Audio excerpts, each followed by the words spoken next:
10 seconds to live.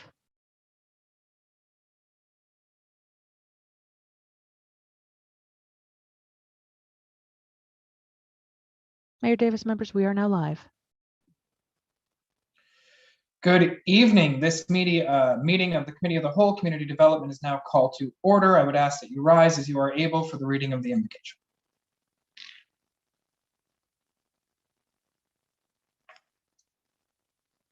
As we come together today, we recognize the great responsibilities laid upon us. Our council will always strive to understand the needs of the people we serve and to use power wisely and well.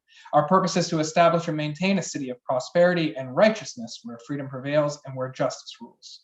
Let us not forget those who have served our community and who are no longer with us so that we can continue to do the work we must in their memory. All right, please be seated.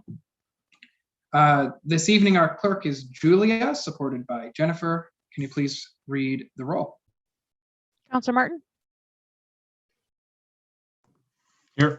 Councillor Weaver? Present. Councillor Utley? Here. Councillor Antosky? Here.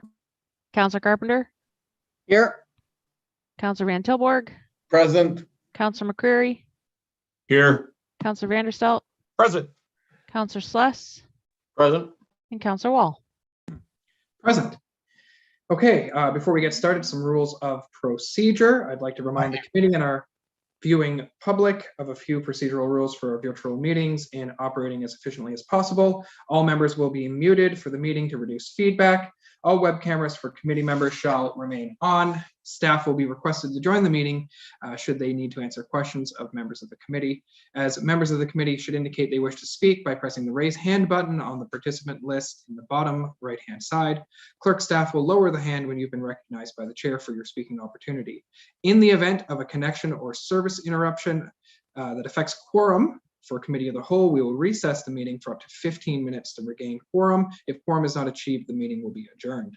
All members of the committee participating via online video conference will vote using eScribe, and the clerk will announce the vote results. And members of the public who have registered as delegates or under the statutory public hearings are able to take part electronically via webcam or via the telephone for meetings. All rules for delegations under the city's procedural bylaw continue to apply. So moving on to item number 3, declarations of conflict of interest. Councillor McCreary, I believe you have a conflict of interest on item 5.1, application for 10 Jubilee Avenue, and 7.1.2, draft plan of condominium 248 Grand River Ave. Please. That is correct, Mr. Chair, and it's due to the fact that I own a property which is sandwiched in between those two items. Excellent. Thank you, Councillor McCreary. Members of the committee, are there any other declarations of a pecuniary interest for items appearing on the agenda? Councillor Vanderstelt.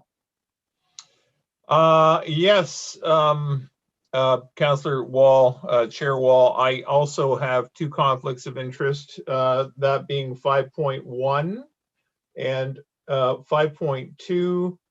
5.1 obviously is, as it was before, too close to a property that we own, which is the Airbnb, which is mentioned in 5.2. So for both, same reason I have a conflict in both areas. Thank you, Mr. Chair. Excellent. And that's noted by the clerk? Yes, thank you. Awesome. Okay, moving on. Item number 4, separation of items for consideration and consent, items for discussion purposes. At this time, I will ask any member of the committee what items they would like to separate. Please note that item 7.1.1, Brantwood Park Road cycle lanes, and 7.1.2, draft plan of condominium Grand River Ave will be automatically separated as there is a delegation and a declared conflict of interest. I guess we would also add item 5.2 for the declaration of conflict of interest on that. And then are there any other items? I see Councillor Carpenter. Hello. Thank you. 7.1.4 as I have an amendment. Thank you. Excellent. Any other items for separation from the committee? Seeing none, moving right along.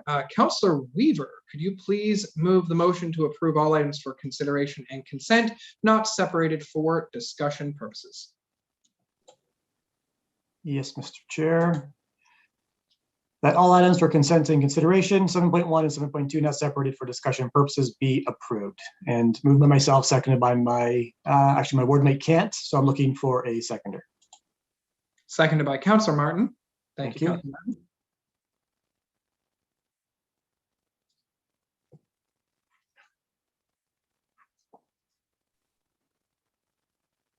Sorry, Counselor Wall, are you ready for me to read the and called vote? Oh, yes, please. Yeah, any discussion? No? Call the vote, please. Thank you. So the items that are subject to the vote currently are 7.1.3 part law control relief application PLC 0321 522 540 Gray Street and all minutes.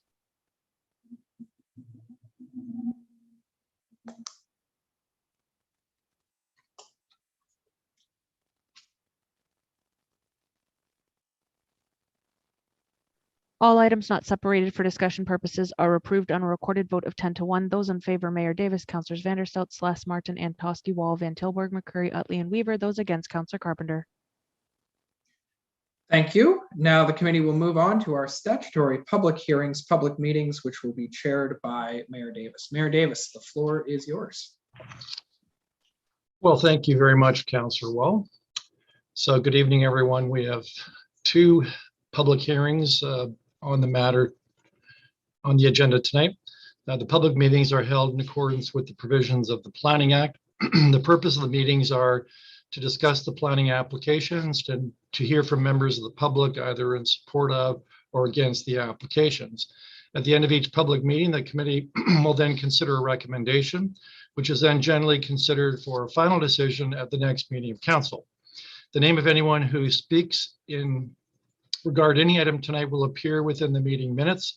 Anyone wishing notice of any further proceedings in this application, should also provide their name and address for contact purposes to the clerk's office.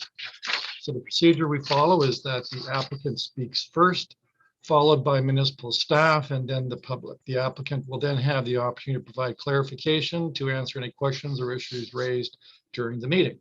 So we'll now move on to the first item, which is 5.1. It's an application for a zoning bylaw amendment to PZ 10-20 and draft plan of condominium 29 CD 20504 for Re 10 Jubilee Avenue.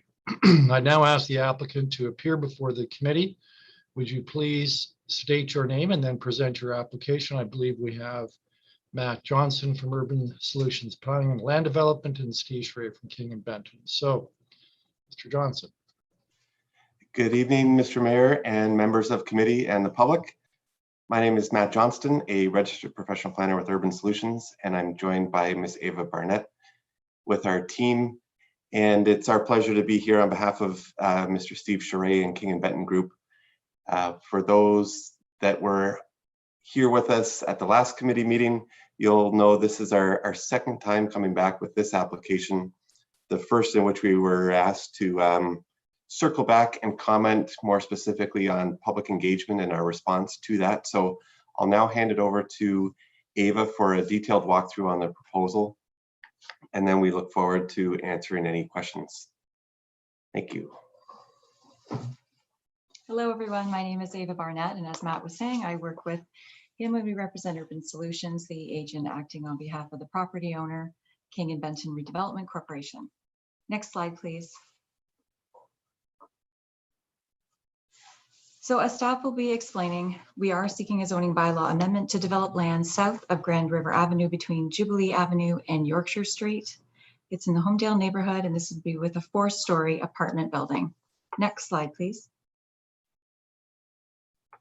So for those present who participated in the neighborhood information meeting in September, you'll recall that we presented development proposals for lands on either side of Jubilee Avenue with 2 4-story apartment buildings. As Matt noted, however, at the April Committee of the Whole meeting, we presented a proposal for the western site, and tonight we are addressing the eastern site. Next slide, please. The eastern site is just under 1 acre and is currently vacant. Bisecting the site is the former Lake Erie and Northern Railway. Next slide, please. The subject lands are designated mixed commercial residential in the Brantford official plan. They are additionally within the Special Policy Area 1, which includes all areas of the floodplain land within the city that are largely developed and protected by dikes. Next slide, please. The subject lands are also in the mixed commercial residential exception 2 zone in Brantford zoning bylaw, which does permit this type of development. Next slide, please. This development proposal entails a 4-story apartment building with 45 units, 52 parking spaces, and 24 bicycle parking spaces. Next slide, please. As you can see, the landscape plan details proposed plantings and the proposed amenity spaces. So this slide depicts an artist rendering of the proposed developments, both of them viewed from Grand River Avenue looking south towards the river. Next slide, please. And this rendering offers different views of the proposed development, noting the proximity to the existing trail system to the south, and then beyond that, the Grand River. Next slide, please. Planning applications were received by the city, and numerous supporting plans and studies were submitted for review, including site plan and building elevations, civil engineering reports and plans, landscape plans, lighting and photometrics, parking and traffic studies, vehicle turning movements, the Yorkshire Street Access Plan, and an urban design brief. Next slide, please. In terms of chronology, formal consultation application was submitted to the city in March of 2018, and zoning bylaw amendment applications for both sites were submitted in May 2020, and a public information meeting was held just this past September. Next slide, please. The public was engaged and consulted with extensively throughout this project. This level of engagement has led to a proposal which is reflective of this community collaboration and has resulted in a design that incorporates local interests and neighborhood input. Next slide, please. Public comments were received and revised plans and studies were submitted to the City of Brantford to address concerns voiced by neighborhood residents. Both parking and transportation impact studies were undertaken and lend support for the proposals and have been accepted by staff. Additionally, it was agreed that waste would be collected on site weekly instead of bi-weekly. And for balcony concerns, I'm going to hand it over to Matt, who will discuss the current regulations. Thank you, Ava. Next slide, please. This is a slide intended to address some concerns with regard to building and massing. As Ava alluded to earlier, the 4-story building height permission is a permitted use. The apartment component to be future condominiums is also a permitted use. The zoning bylaw has a number of site-specific regulations, but I'd like to just touch on a few that relate specifically to massing. And in that regard, what we're looking at here is a cross-section noted on the right-hand side of the screen, showing the red line where the cross-section is located, looking west. And in this location, we see that the zoning bylaw requires a 7.5 meter setback for a building of this height. So again, the height is permitted, and the minimum required setback for a building of this height is 7.5 meters. In this location, we have an 11.7 meter setback. And in doing so, we're compliant with the zoning bylaw, so there are no site-specific requests or variances to the bylaw in relation to the location of the building or its height in this interface. Next slide, please. Moving a little further down, so again, we're doing another cross-section to the north property line in a different location just because of the jog in the building. And here, again, the building height is compliant and we exceed the minimum required setback of 7.5 meters as we have 9.9 meters proposed. In both scenarios, the building setback is the zoning requirement is 7.5 meters setback, and balconies are allowed to project into that area. And finally, then if we can go to the next slide, we have our final cross section in relation to our friends on Jubilee. In this case, this is the one area where we are looking for a little bit of relief. Again, the building height is permitted. This building setback requirement is 7.5 meters, and we're looking to come down to 6.2. So we've got just a little bit of wiggle room that we're seeking relief for in the zoning bylaw in that regard. So those are the 3 slides that I thought best really illustrate the massing that's proposed, and what we've done in response to the height and massing concerns. So again, no relief is required, and staff do support those that location of the building and that reduction on the west side yard. Next slide, please. So that generally concludes our presentation. We've gone through the specifics. We've gone through the level of engagement that we've undertaken. And I think in the end, it really did result in a better plan, a plan that incorporates that community feedback. And with that, we would be happy to answer any further questions. Thank you very much, Matt. We think we do have at least one question. Councillor Adler. Thank you, Mr. Mayor. Through you to Matt. Matt, thank you, and Ava, thank you for your presentations. The one concern from one of the residents was the balconies that may affect their privacy. Have you done a sightline study, or can you do a sightline study to just so we get a better understanding of their concern about privacy? It's kind of similar to, but it's not as bad as the other unit that we approved recently. Right. Thank you, Councillor Utley, for your good question. So the images that I showed earlier talked about the building height to setback ratio, and that's, you mentioned sightline study. The real planning terminology, what I think would be more relevant would be what we call the angular plane analysis. And when the angular plane, for those that are less familiar, there's a general rule of thumb that a 45-degree angular plane for taller buildings ensures that you've got appropriate massing, that the building's not overbearing.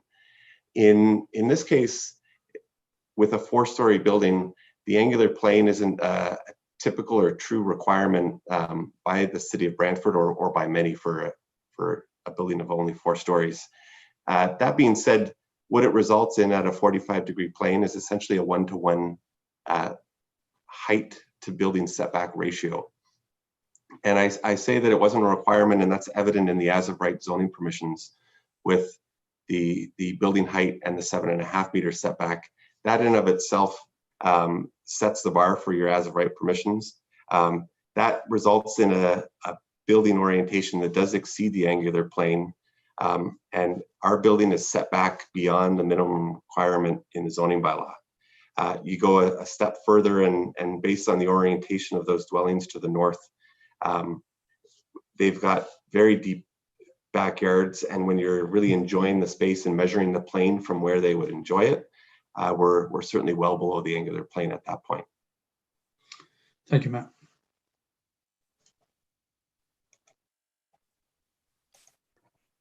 Councillor Martin. Thank you. The building's very close to the southerly lot line. Who owns the property to the south of it? Is it privately owned, or is that owned by GRCA? Through the chair, that land is owned by the GRCA. Okay, so there's not much chance of that being developed, so you're not encroaching. You're not going to be a problem there, I don't think. Okay, thank you. Thank you.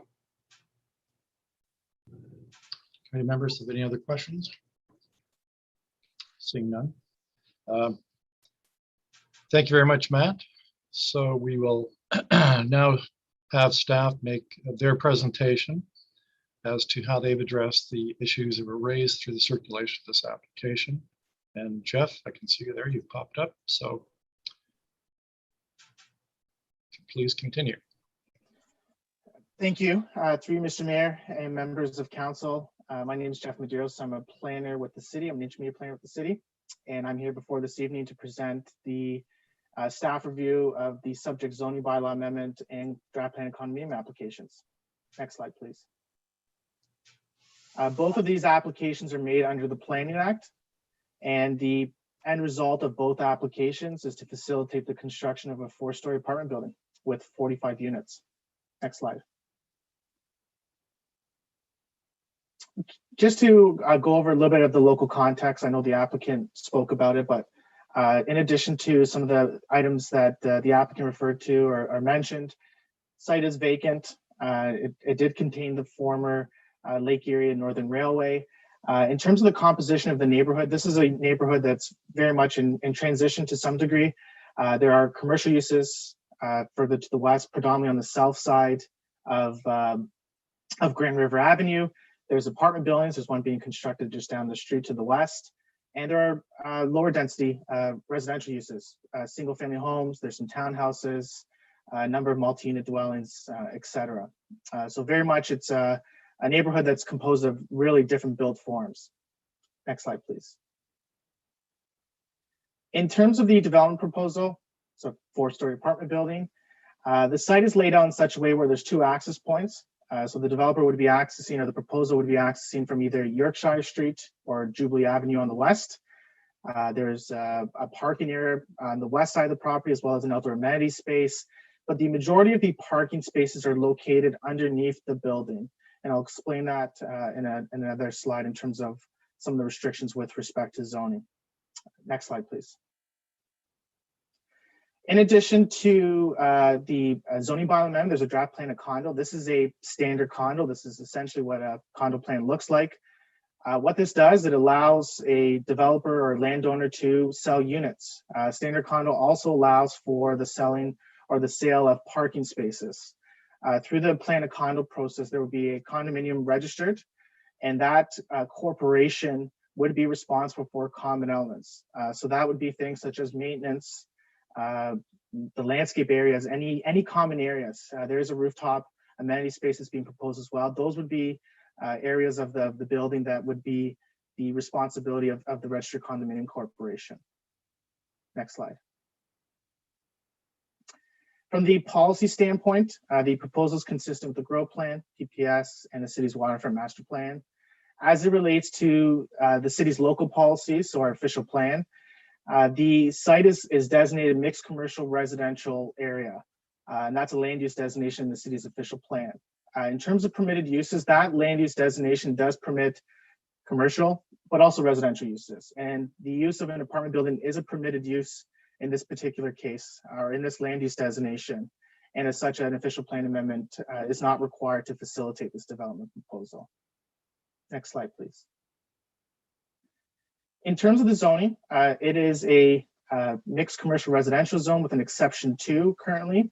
And there's also, you'll note, a F prefix. And as I alluded to previously, this basically means the property is in a flood zone. So within the flood zone, there are specific provisions. There's limitations to some of the uses, and there's limitations to parking being underground. So in this particular case, the development proposal incorporates the parking at grade underneath the building. In terms of the proposed zoning, it is not a rezoning to a different zone, but rather an amendment to the current zoning. And that's to facilitate some of the site-specific provisions that are being proposed as part of the development proposal. Next slide, please. This slide here basically provides an overview of some of these site-specific provisions from your different yard requirements, side yards. There's requests for balcony encroachments, and there's also requests for minimum lot area, lot coverage requirement, reduced parking, as well as loading requirements. Next slide. And in addition to that, there are some recommended zoning provisions that staff are recommending. These are things such as minimum requirements for some of the balcony encroachments that wouldn't actually require a site-specific. There's also requirements for privacy fencing and planting strips. That's something that planning staff have been doing quite regularly with development proposals of this nature to address as much as possible, public input. Next slide, please. So in terms of public input, so this evening, I believe we have a number of delegates, and staff also received comments from the neighborhood.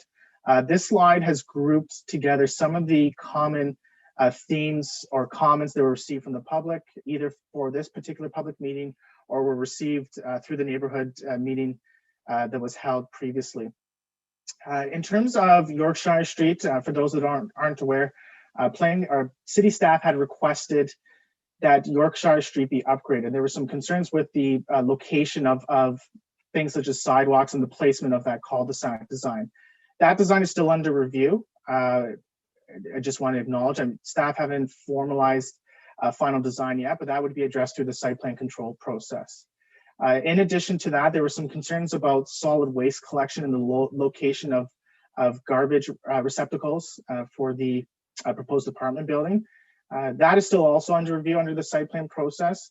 I believe with this particular development, the developer is proposing something called a Moloch container, which is a form or a garbage receptacle that, as much as possible, minimizes impacts with respect to things such as noise, odor, as well as aesthetics. And so those typically will have minimal impacts. But as I said before, staff are still reviewing the placement of solid waste collection for this site. With respect to building height, the zoning does permit apartment buildings, and it does permit apartment buildings up to 4 stories in height. It's already been determined that this is in fact a 4-story apartment building, so it does meet that minimum requirement. As it relates to balconies and privacy, I don't want to go into too much detail about that. I think the applicant covered off a lot of the details about that. Staff are supportive of the proposed balcony encroachments. A lot of the items with respect to privacy and balconies have to do with building placement. So the building is set back far to the rear of the property. It's brought to the southerly property line to minimize impacts to the properties to the north on Grand River, and as much as possible on the properties to the west, while still maintaining a minimum setback requirement. In addition to that, as I said previously, staff are recommending requirement for privacy fencing and a planting strip. And those are requirements or zoning provisions that would, as much as possible, mitigate potential impacts with respect to privacy on adjacent properties. The next common comment was parking and traffic. As part of this development proposal, a TIS was submitted to the city as well as a parking study. That particular study had indicated that there are no requirements or a need to make improvements to the road network, as well as the fact that the volume of traffic that would be generated from this development would be quite minimal to the current road network. Staff are supportive of the parking reduction on a few fronts. One, it is an area of the city that is quite walkable. It's in close proximity to the downtown. There are alternative modes of transportation. There is a major transit line along Grand River Avenue. And the site is also well serviced by multi-use trails and sidewalks. So from that perspective, staff are in support of the reduced parking requirement. In addition to that, you'll note in the staff report that staff are recommending a measure that was recommended in the traffic study, and that is the inclusion of transit passes in the condominium. And as such, staff are implementing that into the draft plan of condo conditions, which you'll see in the staff report. Another comment that has been raised by members of the public is the loss of the woodlot and the fact that it's in a flood zone. The site is not a designated woodlot under the city's private tree bylaw, but we do recognize there are trees that are proposed to be removed as part of this development proposal. The applicant has submitted a detailed tree preservation plan that staff are still reviewing, but there does not appear to be any concerns with respect to the proposed trees that would be removed for the site, as well as any future landscaping that would be implemented through the site plan process. As it relates to the flood zone, as I said, it isn't a flood zone. The Grand River Conservation Authority has been involved in the review of this development proposal and have in fact issued a GRCA permit, which basically means they've signed off on the development proposal. So the Conservation Authority has no further concerns with respect to the development proposal proposed as is. Next slide, please. In terms of development considerations, so staff are recommending a holding provision. And the holding provisions in place, subject to the developer entering into an agreement with the city through the site plan process, posting securities, but also obtaining something called an RSC, which is a record of site condition, which is an approval from the Ministry of Environment. That is required because of the previous railway use. And that basically means that the developer would be responsible for bringing this particular site to a residential standard in terms of development. And so as such, staff are recommending approval of the zoning amendment with the holding provision in place. In addition to that, there's a site plan control application that is currently active. That is still under review. That particular application has not been approved yet. It's subject to the outcome of this proposal. However, as I said, there are some agencies that have signed off some of the requirements of the development, whether it be the Conservation Authority, for example, as well as some municipal departments. But staff are still working with the developer on finalizing that process. In addition to the site plan control application, the rezoning, there is a draft plan of condo, and that is before the committee this evening. There are a number of conditions that need to be satisfied by the developer prior to registering the condo. Those are all listed in the staff report. I won't go into the specifics of them. Those conditions need to be adequately satisfied, as I said, before the developer could proceed to registering the condo and then selling the units. Next slide, please. In conclusion, staff are recommending approval of the zoning bylaw amendment and draft plan of condominium. It's consistent with the PPS and growth plan. It is a brownfield site, meaning that there were previous uses there that would recognize the site as being brownfield, and it's specifically the former railway lands. And as such, planning staff feel that this development proposal is appropriate for the subject lands. Next slide. Any questions or comments? Thank you. Yeah. Thank you, Jeffrey. So we do have Councillor Martin has some questions for you. Thank you, Mr. Chair. Through you, Jeff, you spoke about this being in the floodplain, so there can't be any basements. Is there any issue with the Molochs? Like, I'm not sure how deep they go. Is there any problems with that? Through you, Mr. Mayor, not that I'm aware of, no. I mean, the Conservation Authority, as I said, has signed off on the development proposal, and there are no limitations in the zoning bylaw with respect to Moloch containers. It would be more so like habitable space, so no residential units below grade, for example, no parking below grade, things like that. Okay. Do we know how high the water table is in that area? Through you, Mr. Chair, I'm not 100% positive, but I can get that answer for you. Okay. And given that the land to the south is owned by GRCA and will never be developed, would it make sense to reduce the interior side yard setback to the south to move the building further away from the houses on Grand River Ave? Through you, Mr. Mayor. So the lands to the south are actually zoned similarly to this property. So what that basically means that even though they are owned by the Conservation Authority, they could conceivably be developed. However, staff still normally try to maintain as much of a distance as possible. In this particular case, so that people could physically walk around the building. I mean, putting the building right at the property line might create like an enclosure issue potentially. Okay, thank you. Okay. Committee members have any other questions? Not seeing any. Thanks again, Jeffrey. So thank you. So at this stage of the public hearing, we now seek input from the public, and we do have, I believe, four members of the public who registered to speak to this, and that is the format that we follow because we're doing a virtual format. Members of the public have to register beforehand. We did also receive some written comments. One letter from Mr. Henry Chong and another from Holly Brown. So those have been distributed to the committee members. So The first member of the public is Christine and Fred Beal. I believe, yes, you've registered. If you want to come forward, please state your name and address for the record, and then the floor is yours. Oh my gosh, put us on first. Nothing like pressure. Okay. Get out of the way. So. So we are Christine and Fred Beal, and we live at 152 Grand River Avenue, and we had our own slide there, which was awesome.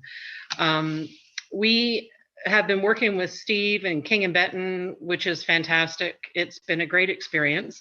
But we met Ava and Anna yesterday, as well as Gary and Adam from the traffic department, and discussed the roadway. And our three main concerns were A, Yorkshire, because it's right beside our house, and B, balconies, because they face our backyard, and C was the Molochs. But we really don't have a concern about the Molochs now, because we've been investigating them ourselves and learning a bit about them, and I think they'll be okay.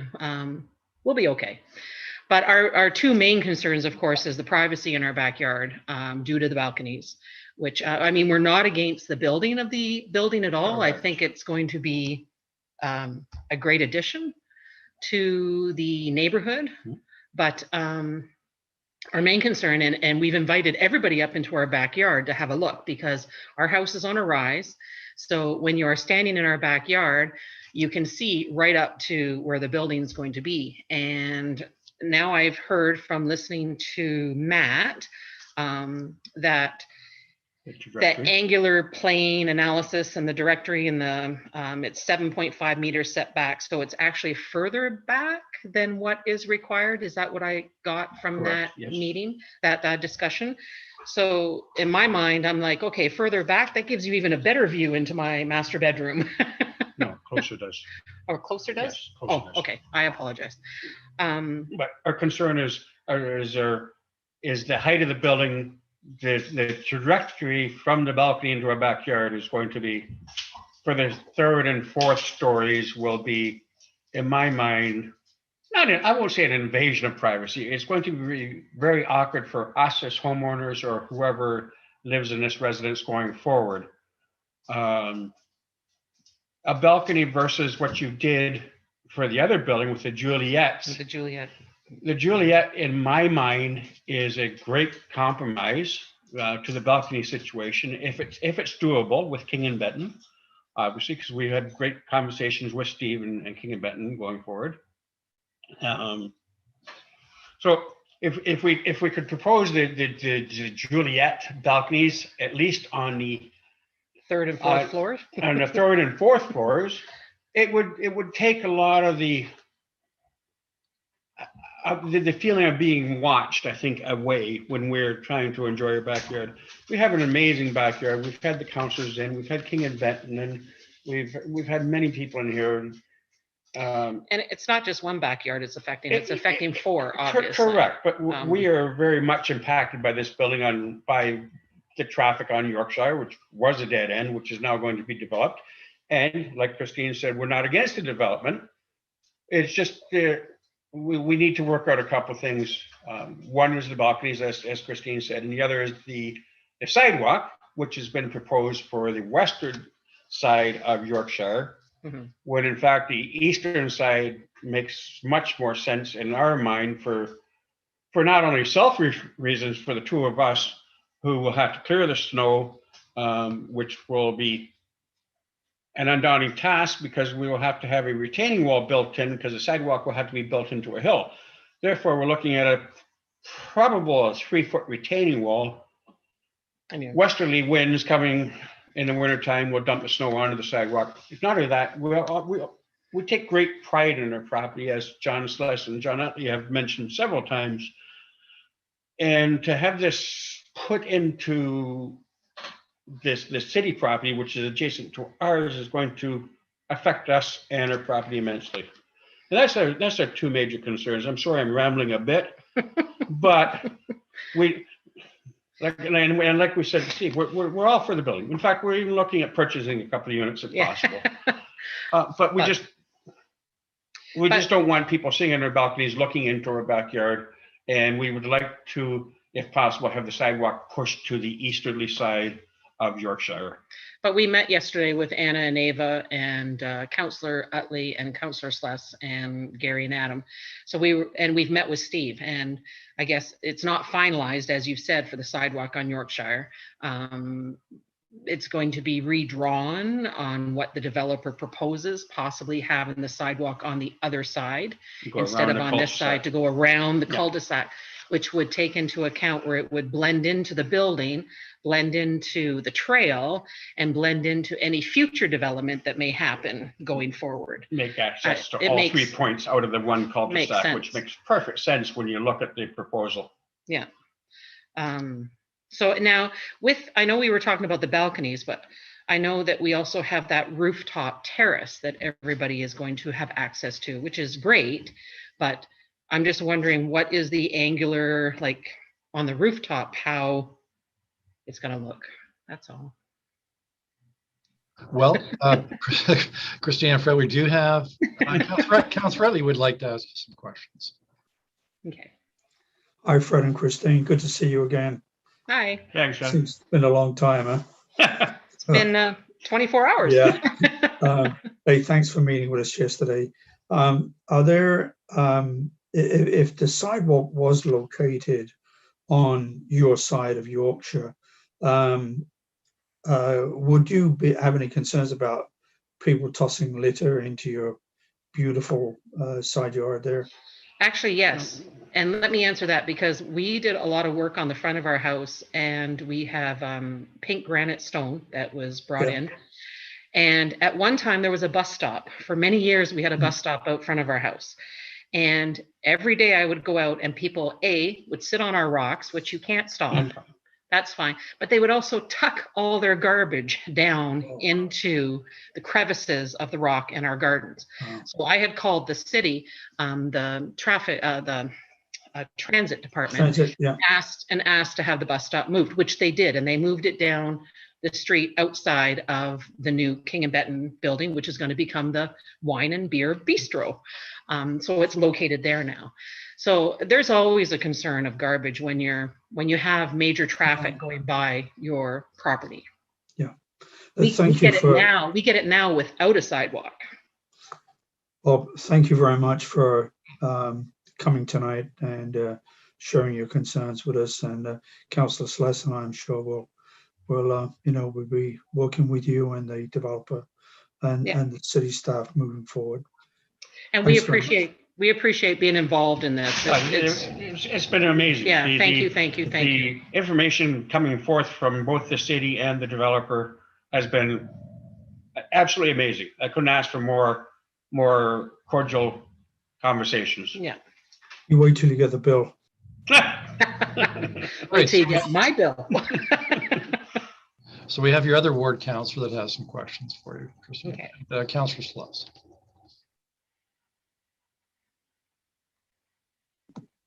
Thank you, Mr. Mayor. Fred and Christine, you mentioned the balconies. Have you spoken to Mr. Shrest about those on the third and fourth floor? We not in the third and fourth. We have discussed on different occasions the balconies.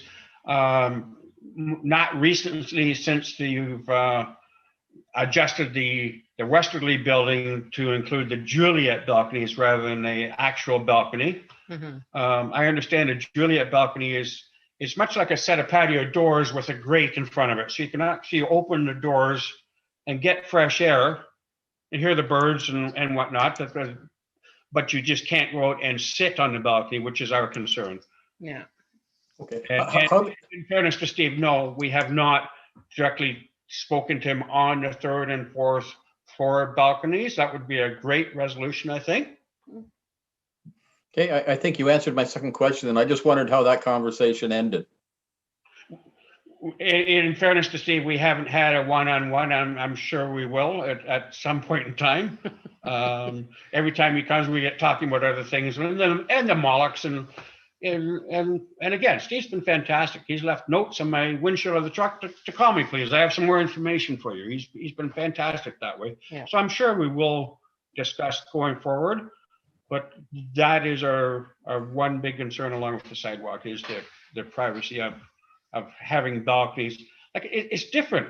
My analogy is if somebody's preparing a meal looking out the window, they're there for 5 or 10 minutes, they're doing dishes, what have you, opposed to having an actual balcony where you can sit down and look into our backyard for hours and then as well as our master bedroom. Okay. So, Okay, thank you. Thank you, Mr. Mayor. Thank you, Councillor Sluss. Members of the committee have any other questions? If not, I guess that's it. Christine and Fred, thanks very much Thank you. for coming out tonight and providing us with your information. As you know, you've seen this before, so Yeah. we'll be dealing with it early, right after this, probably within the next, well, I'm not going to estimate, but very shortly. Thank you. Okay. So the next member of the public, I believe we have James Rowan. Julia, I know there was Yes. some problem connecting with James, but is he? Mr. Rowan is here. We've just promoted him.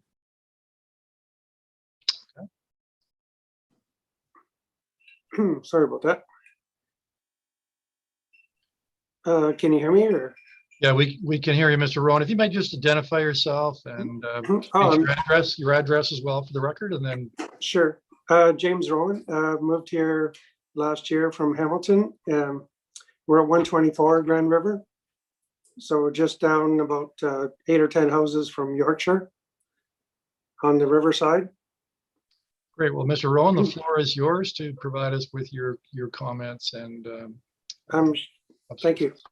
I'm sure it's been brought up already, but I was just more, I'm just amazed. I moved from Hamilton last year, as I said, and just amazed with the nature and the birds and everything around here. Just concerned about the wildlife more. And yeah, I just wanted to, I'm sure it's been discussed, but I wanted to find out about that factor. Any other comments or input you'd like to? Yeah, I'm concerned more too. I heard there's, maybe it's not for this meeting, but there's a proposal for another condo back behind me, which would be the next level, I guess, or. Unfortunately, tonight we're just dealing with the one. Right, right. Yeah. But let me ask them, maybe perhaps some members of the committee have some questions for you, and I'll canvass them right now. It is. Any members of the committee have any questions for Mr. Rowan, who's concerned about the nature in the area? So looks like yes, Councillor Sluss, please. Thank you, Mr. Mayor, and thanks for coming, Mr. Rowan. Did you have the opportunity to participate in any of the public engagement meetings? This is my first one. Okay. Yeah. Okay, sorry, you've answered my second question then. Okay, thank you. Well, Mr. Rowan, I think that's it. But again, thanks very much for, I know it's a bit of an inconvenience to come in and provide your comment, but we appreciate it. No, it's great to see. And we'll be dealing with this very shortly. Right, thank you. Okay. Now, I think we have another delegate that may have had some problems connecting. Jet Jancic. Julie, have they been able to establish a connection with Mr. Jancic? Mr. Jancic, no, we do not have currently at this time. So we do have the next one, Ms. Fanjoy. Right, so Maria Fanjoy. Ms. Fanjoy, if you come forward, please state your full name and address, and then provide us your comments. I'm muting. Okay, can you see me okay? We can see you and we can hear you. Okay, so Marie Fanjoy, and I live at 55 Chestnut Ave in Brantford. So thank you for letting me address council. And I'm actually new. I didn't attend the neighborhood meeting that was held last year. And so I'm kind of new to the party. However, I agree with Christine and Fred. I think that the development is going to add a lot of value to the neighborhood. My main concern is with respect to the parking, and I think it was noted at the neighborhood committee meeting in the fall as well. And I don't think this development can be looked at in isolation because it needs to be looked at in addition to the one that just got approved by council at 180 Grand River Ave. So you have basically 75 units that are potentially coming to be developed with only one parking spot for each car. And I think it's optimistic to say that people with only one car will purchase a unit. And I guess my concern is, where will those people that have two cars park their cars? I think it will impact, people that live on Jubilee and and the few houses that are also on Chestnut and Grand River, over at Edwin and Chestnut, I think at the other end of Chestnut. I think, people are going to be parking on the street. So I guess I'm just wondering how council feels about the parking situation. Any other comments? So loud and clear, parking's your primary concern. I think we do, ward councillor, Councillor Utley has a question for you. Hi, Maria. Hey, John. Thank you for joining us tonight. Did you hear the comments from staff regarding the ratio of parking that experts are starting to share? I just wanted to get your feedback or comments on that, if you wouldn't mind. Yeah, no, I understand the ratios. 1.5 is required by zoning. This development is 1.15. The other 30 unit development is 1.1. Anyway, and the development that is being constructed down the street, I think it's 226 Grand River.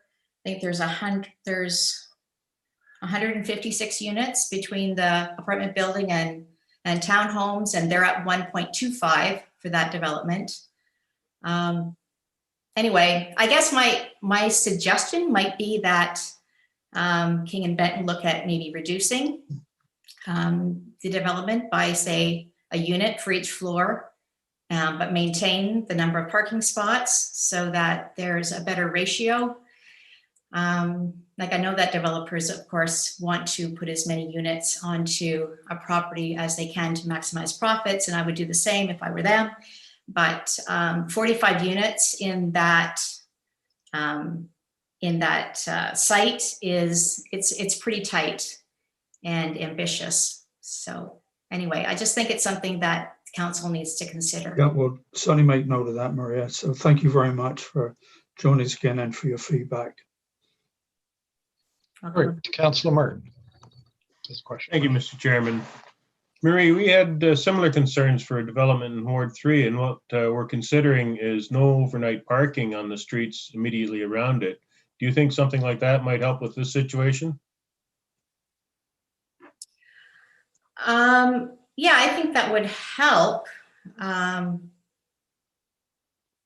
the immediate streets, yeah, but it also then it may affect the people that live in the homes that may not have a lot of parking as well. So it may not be a solution, Greg. I don't know, to be honest. Yeah. You would have to it's not immediately going to affect me in my house. I live 5 blocks away. I guess I'm more concerned about the traffic on Grand River and those small streets around Grand River. Yeah. Well, I'm sure your ward councillors will petition the neighborhood to see if they want parking restrictions or not. And if it becomes a problem, that might have to be the way to go. Thank you. Okay. Any committee members have any other questions for Ms. Van Dryk? Not seeing any.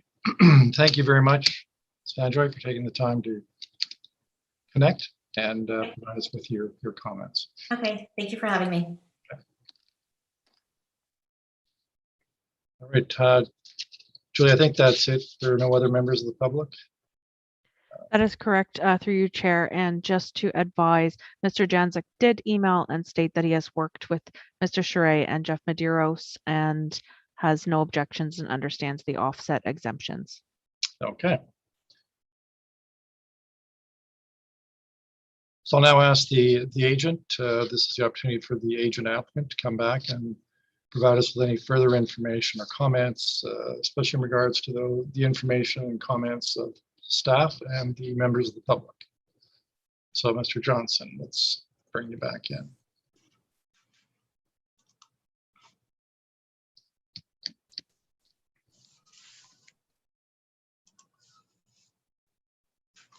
Hi there. So yes, thank you for the opportunity to respond to these good questions. A few topics of note. We were able to confirm on a few specific questions. So with regards to the groundwater table and the Moloch system, the Moloch system includes a self-contained container below grade, and that container extends 1.5 meters below grade. And it's our understanding that the water table in this area is 4 meters below grade. So in that sense, I believe that's why the Conservation Authority was satisfied with the criteria. And again, that is a step that will really get implemented and secured through the site plan stage. So there's still some checks and balances in that regard. With regard to parking, one thing that differentiates this development a touch from the one to the west that we considered a few weeks back relates to the unit composition. And in this case, they are all 1 bedroom and 1 bedroom plus den. Whereas you may recall the previous one had a few 2 and 3 bedroom units involved. So the unit size is a little bit smaller, and the number of bedrooms will really cater to those that are less dependent on 2 cars. The other factor involved here is the condominium component that provides an opportunity for purchasers to really understand what they're acquiring. They will not purchase that unit with a misunderstanding that there's more parking on site available. And in that sense, this is really self-regulating. I think that the condominium industry has really seen that self-regulation in place, understanding that what they're purchasing is a unit with 1 spot. If a 2-3 car family is looking, this is just not the location for them, and they'll understand that through the condominium component. And then finally, with regards to Yorkshire, again, a lot of energy has been spent to really redesign the original plan for Yorkshire. Yes, we understood the need to introduce a new formal cul-de-sac. That original design followed the typical approach. You put that cul-de-sac down the middle of the right-of-way. Given the concerns that were raised by our neighbors, we worked closely with staff to really get away from the typical engineering and get a bit more creative to really push the entire road off center from the middle of the right-of-way and push it to the east side to account for the grading and to allow some of that existing landscaping to be retained without any impact. And yes, we were on site with staff just yesterday to iron that out further. Again, it'll get secured through the site plan process, but we've really done what we can to respect our neighbors to the north here.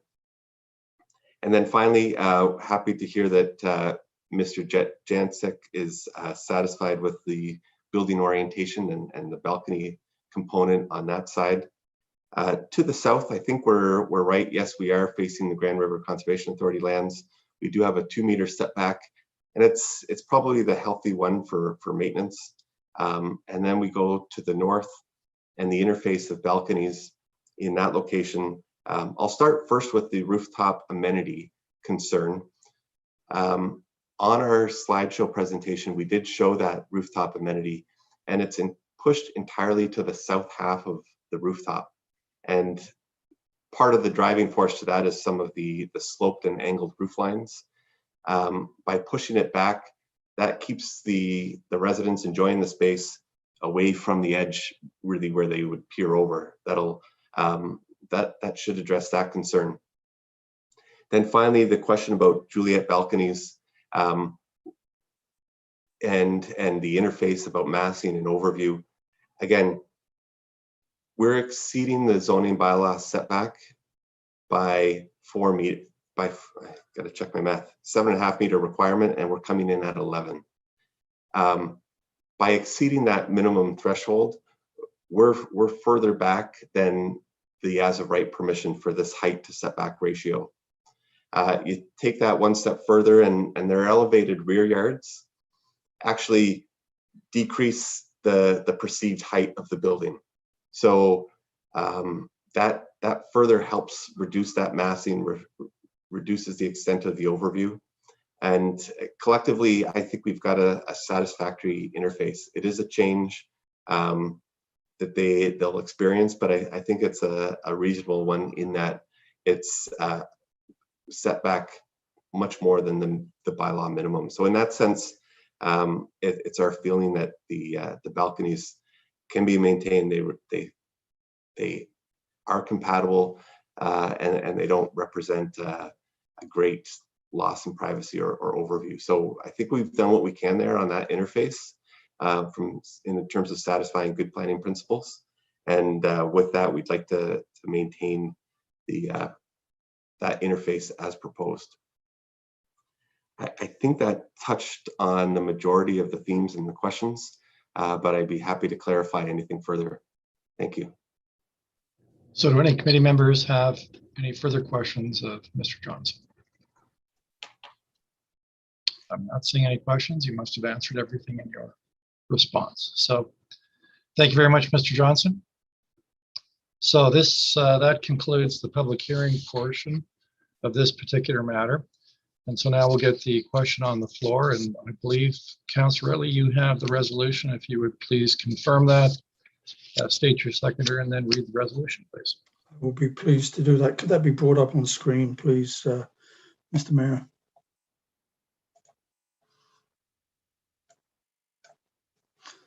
Thank you. Moved by myself and seconded by my ward mate, Councillor John Sless. That zoning bylaw amendment application PZ 10-20 submitted by Urban Solutions Planning and Development Consultants, Inc. on behalf of King and Benton Redevelopment Corporation, affecting lands at 10 Jubilee Avenue to change the zoning to mixed commercial residential, exception 19 zone F-C3-19, to permit a 45-unit apartment building with site-specific provisions be approved in accordance with the applicable provisions as noted in section 9.3 of report 2021-304. And B, that draft plan of condominium application 29CD 20504 submitted by Urban Solutions Planning and Development Consultants, Inc. on behalf of King and Benton Redevelopment Corporation, affecting lands at 10 Jubilee Ave, be approved subject to the conditions included in section 9.5 conditions of draft plan of condominium approval of report 2021-304. And C, that the bylaw to remove the holding H provision from the subject lands be presented to council for approval once the following conditions have been satisfied.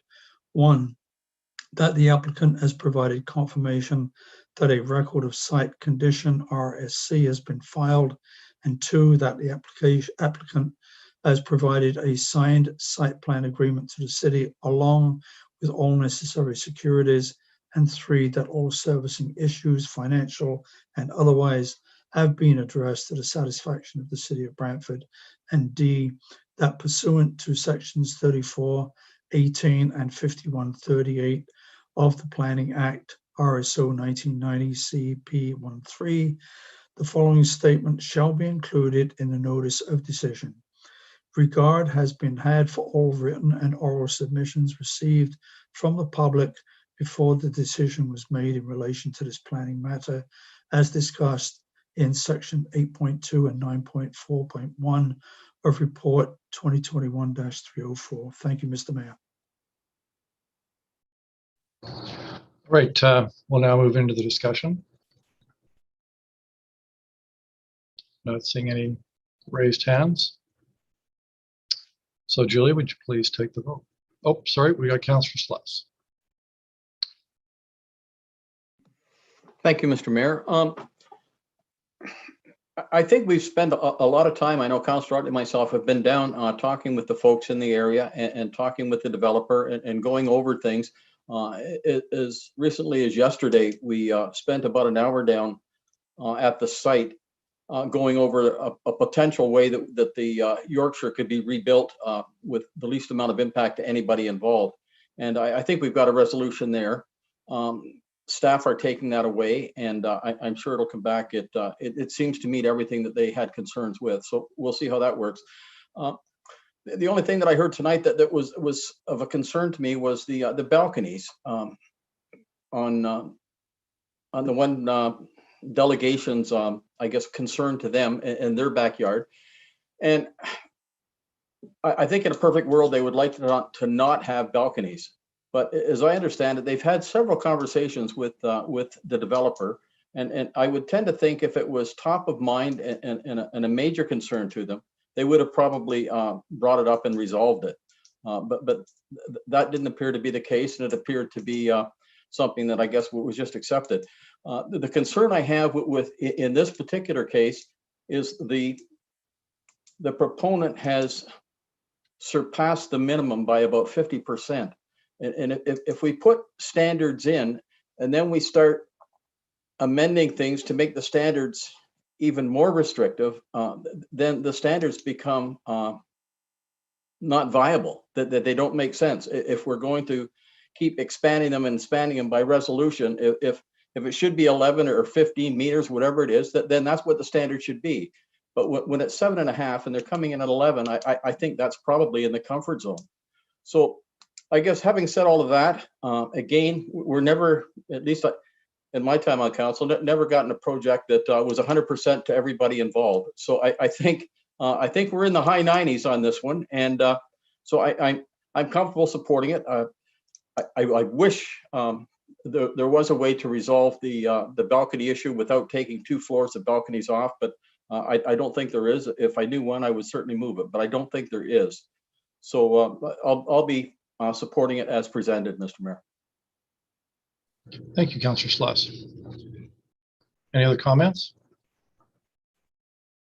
Seeing none. Julie, would you please take the vote?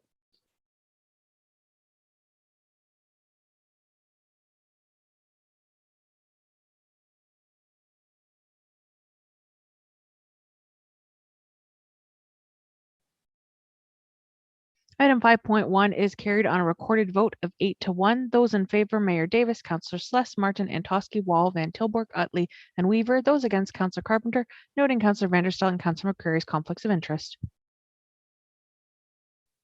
Thank you, Julia. So we'll now move to the next item, which is item 5.2.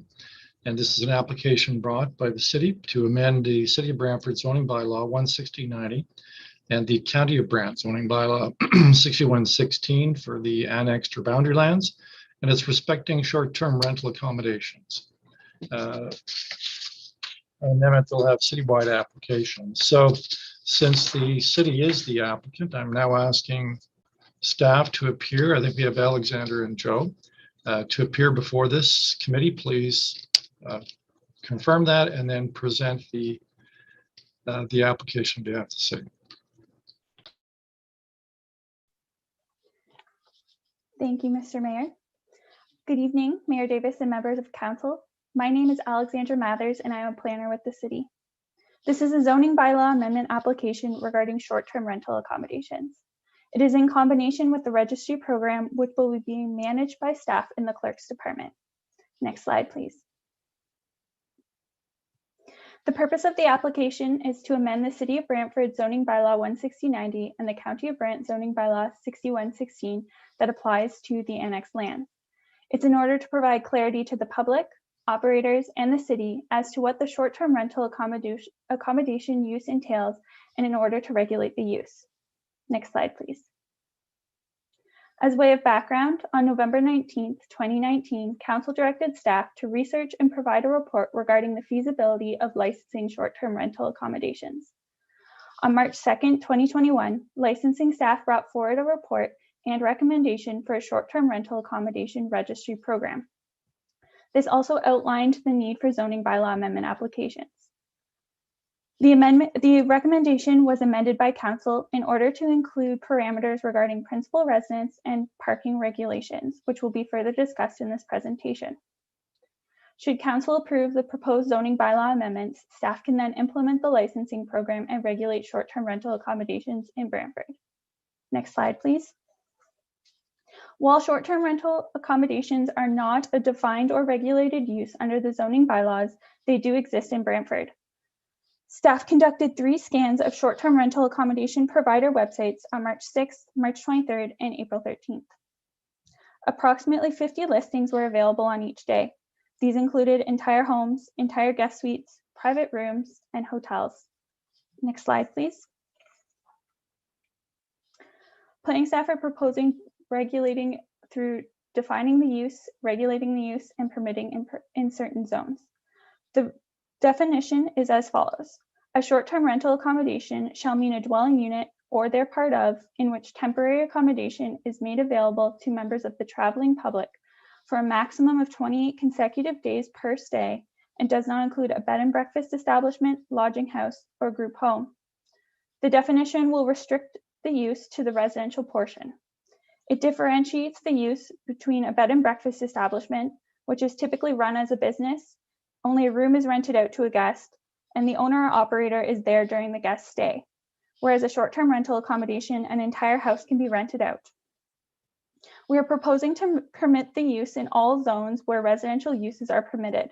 This would include residential zones, some commercial zones, and agricultural zones under the County of Brant zoning bylaw. Next slide, please. Staff are proposing multiple regulations regarding short-term rental accommodations. First is requiring short-term rental accommodations to take place within a principal residence. A principal residence is the residence where an individual lives a majority of the time and is the address stated on identification such as a driver's license or on tax documents. For the purposes of the short-term rental accommodation use, a principal residence would include the entirety of an accessory dwelling unit on the same lot as an owner's principal residence. This provides autonomy for the owner over the entirety of their principal residence lot. Requiring that short-term rental accommodations take place within a principal residence will remove pressures on the long-term housing market, as it will prohibit investors from purchasing residential properties for the sole purpose of creating short-term rental accommodations or ghost hotels within residential areas. These units are then made available for long-term residents. It also restricts short-term rental accommodation owners to those who live in Brantford. It also reduces neighborhood compatibility concerns, as the short-term rental accommodation use will then be secondary to the use as a home. Additional regulations, including prohibiting short-term rental accommodations and bed and breakfast establishments uses on the same property, is proposed.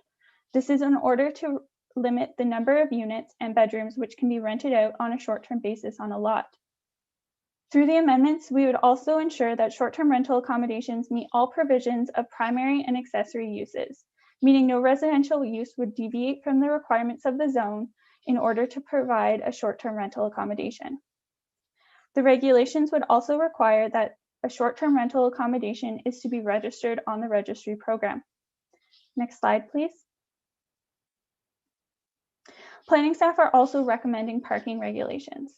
We acknowledge the concerns brought forward by council regarding short-term rental accommodation use and parking. Based on our research, looking at comparative municipalities, and in consultation with public and technical staff, planning staff do not recommend a 1 space per bedroom requirement. This would significantly limit opportunities for short-term rental accommodations, removing the use from apartment and mixed-use buildings, and essentially removing opportunities within the downtown core where hotels and motel offerings are limited. Planning staff are of the opinion that a 2-tier approach to parking requirements for short-term rental accommodations provides a better alternative to parking concerns raised by council. The recommendation would be as follows.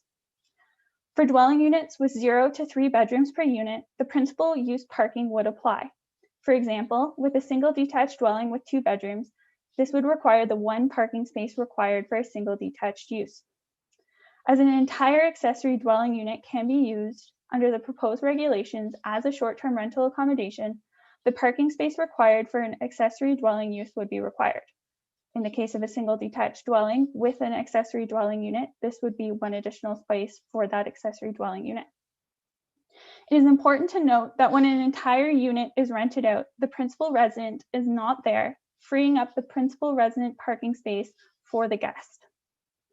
For units with 4 or more bedrooms per unit, 1 additional parking space would be required for each bedroom above 3 bedrooms.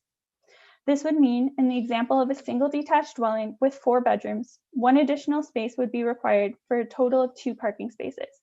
For a 5-bedroom unit, this would require 2 additional spaces for a total of 3 parking spaces.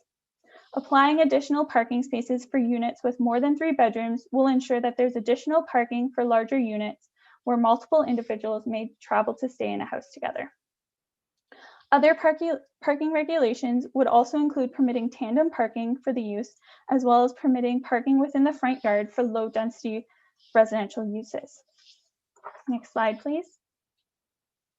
The recommended changes identified arose through research of short-term rental accommodations, comparator case study analysis, and consultation with the public. The proposed amendments to the City of Brantford Zoning Bylaw 16090 and the County of Brant Zoning Bylaw 6116 are consistent with the provincial policy statement and are in conformity with the growth plan legislation and both the City of Brantford and County of Brant official plans.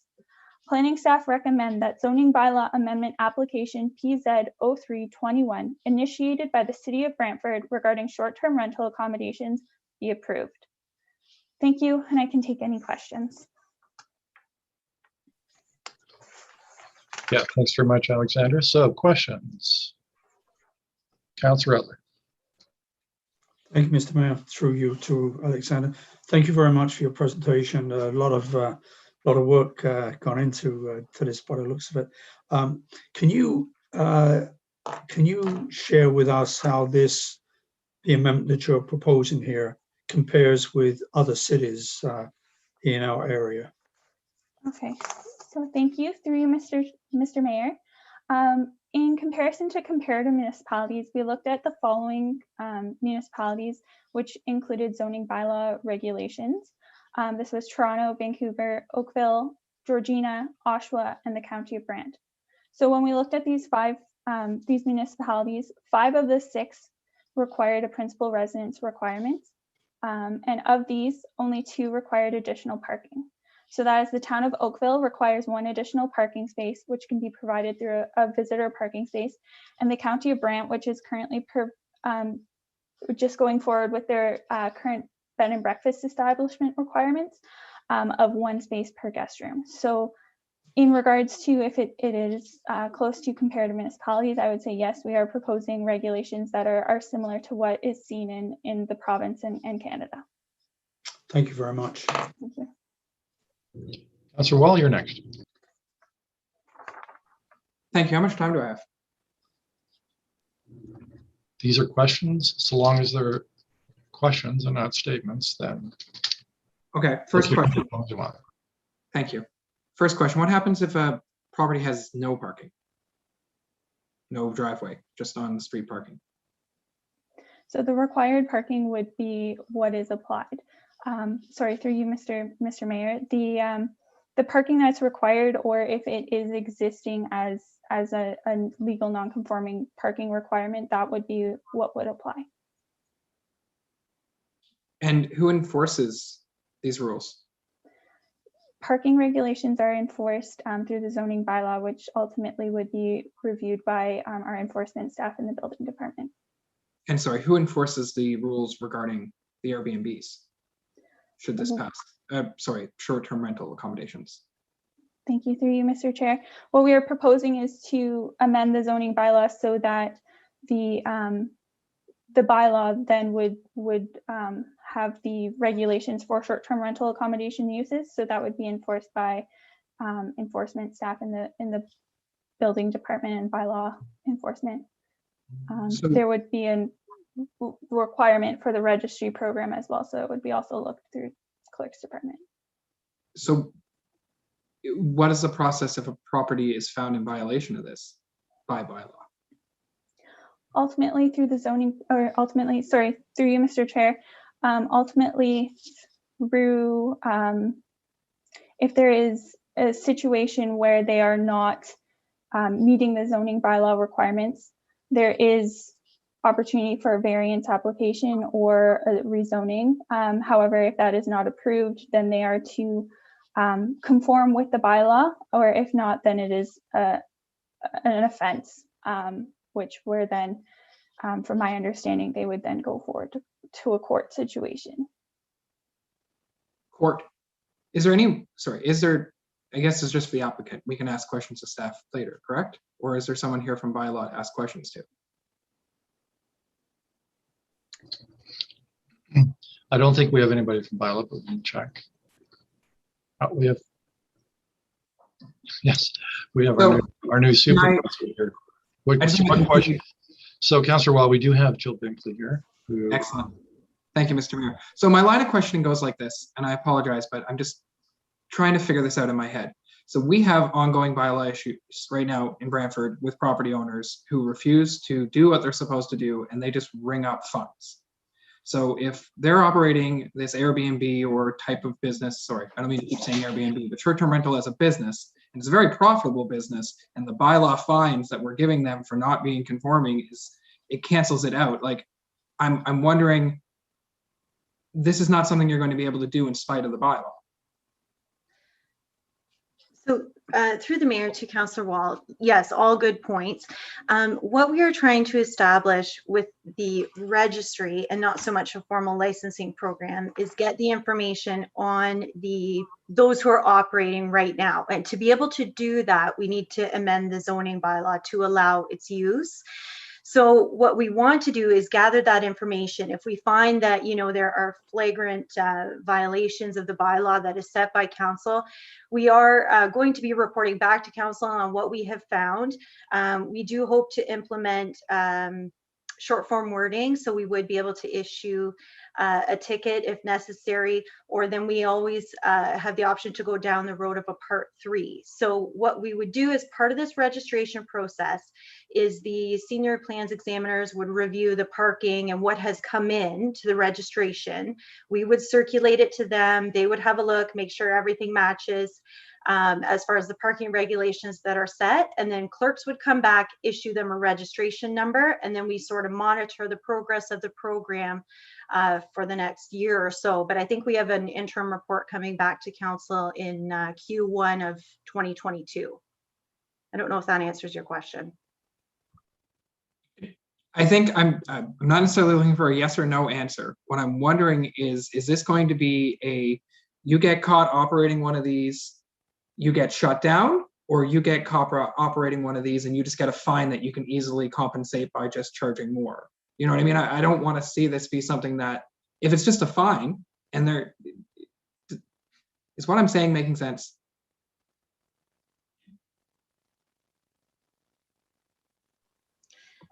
Through the chair, it is. Councillor Wall. Oh, sorry, Joe. Did you want to pop in? If you don't mind, Ms. Binkley, through the mayor to Councillor Wall.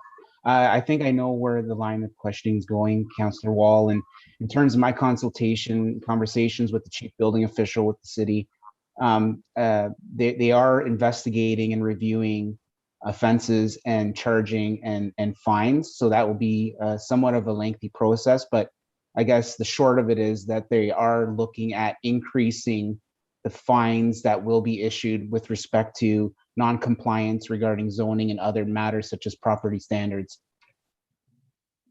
And my last question then for now then was just simply this: if this passes and comes into effect, it affects every short-term rental accommodation in the city as is. There's no grandfathering. There's no, okay, you were doing this before we did this. And if so, how does that work? Through you, Mr. Mayor.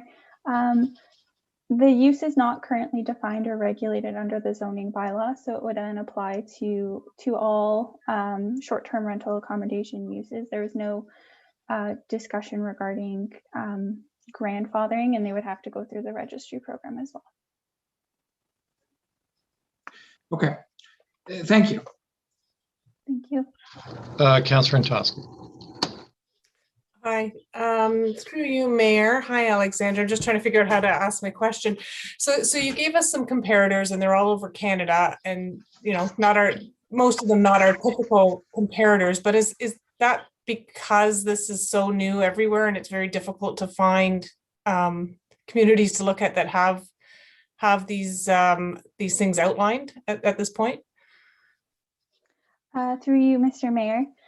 So yes, we looked at these municipalities, as not every municipality has regulated this use through both the zoning bylaw or through a licensing or registration program. So those were the municipalities that we looked at based on what is available and what was seen through toolkits and so forth to be best practices, and those were why we chose those municipalities. They are comparators in the sense that they have regulated the use, and some are within close proximity to Brantford.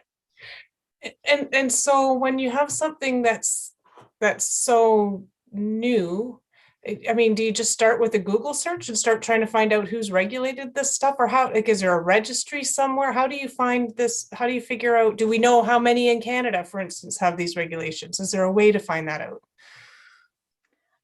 Through you, Mr. Chair, we looked at these with the clerk's department. There are toolkits such as the one through the Federation of Canadian Municipalities. They looked at a variety of municipalities, mainly municipalities within British Columbia. However, then we brought it back to Ontario and looked at municipalities who are regulating it and have done so in the last 2 years, and municipalities that are similar to Brantford in the sense that they are regulating it and regulating other uses. Similar. Okay, and I think you just answered my follow-up question there. So of the ones we looked at, the oldest regulations are about 2 years old. Approximately since 2017, they've really started coming out. So 4 years. Okay. All right. So it's still relatively new even for the older ones. Okay. Thank you. Thank you. Councillor Carpenter, you're next. Thank you, Mr. Mayor. Alexandria, though, so we're going to regulate something under the zoning bylaw that hasn't been regulated before. Fair? And so by regulating, it doesn't necessarily mean that everyone will come under the registry, but they still will have to abide by the regulations, will they not? Yes. And we're regulating short-term rentals under 28 days, well, under 29 days, so 28 days or less, throughout every residential neighborhood in the city of Brantford. Through you, Mr. Mayor, we're looking at proposing to have it be permitted within all residential uses. So that would include residential zones as well as some commercial zones and agricultural zones under the County of Brant zoning bylaw. But it would only be within the residential use, so the dwelling unit or a portion of. Yeah, so that means every residential neighborhood in the community would now be zoned to have short-term rental. Through you, Mr. Mayor, yes, that would be correct. They could potentially have a short-term rental accommodation. Is there any reason why we didn't consider short-term rentals only for commercial streets or major arterial roads?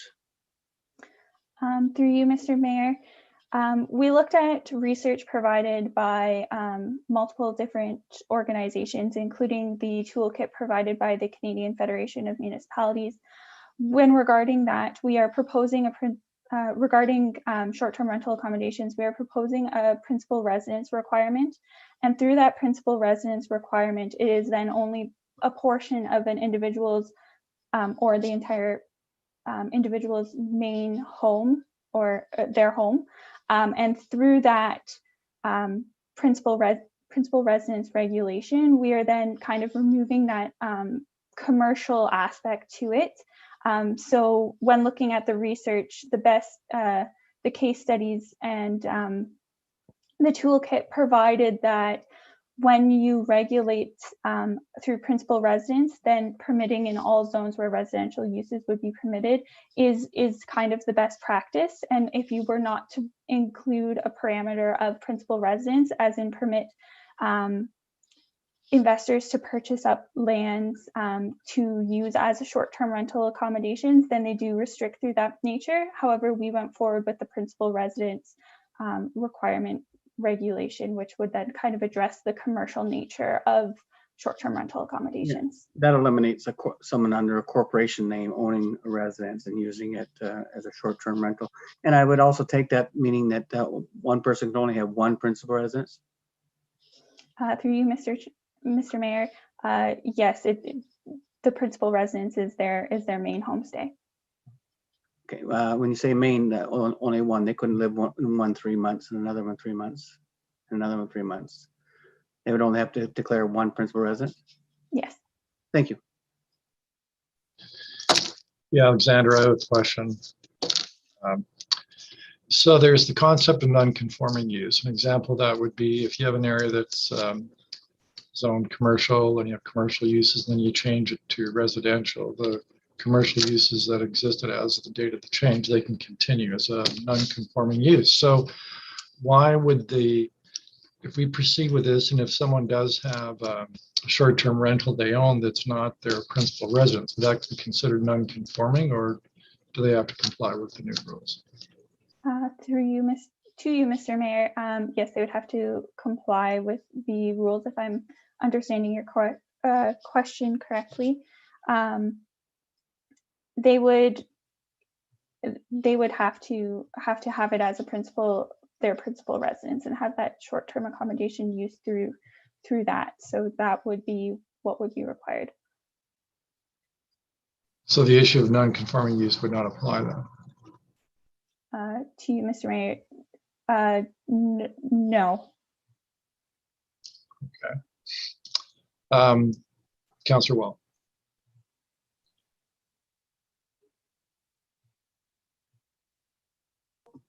Sorry. Thank you, Mayor Davis. I'm confused about the zoning, and I don't want to keep everybody here all night, so maybe there's a better time for me to talk to staff about this, but I do want to ask, because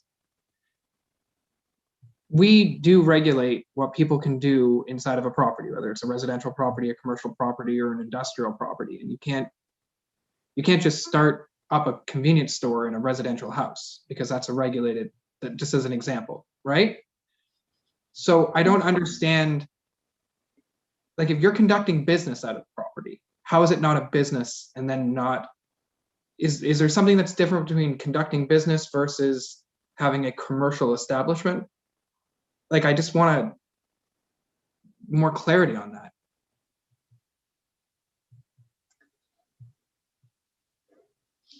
Through you, Mr. Mayor, just to make sure I am completely understanding, Councillor Wall, what you're asking.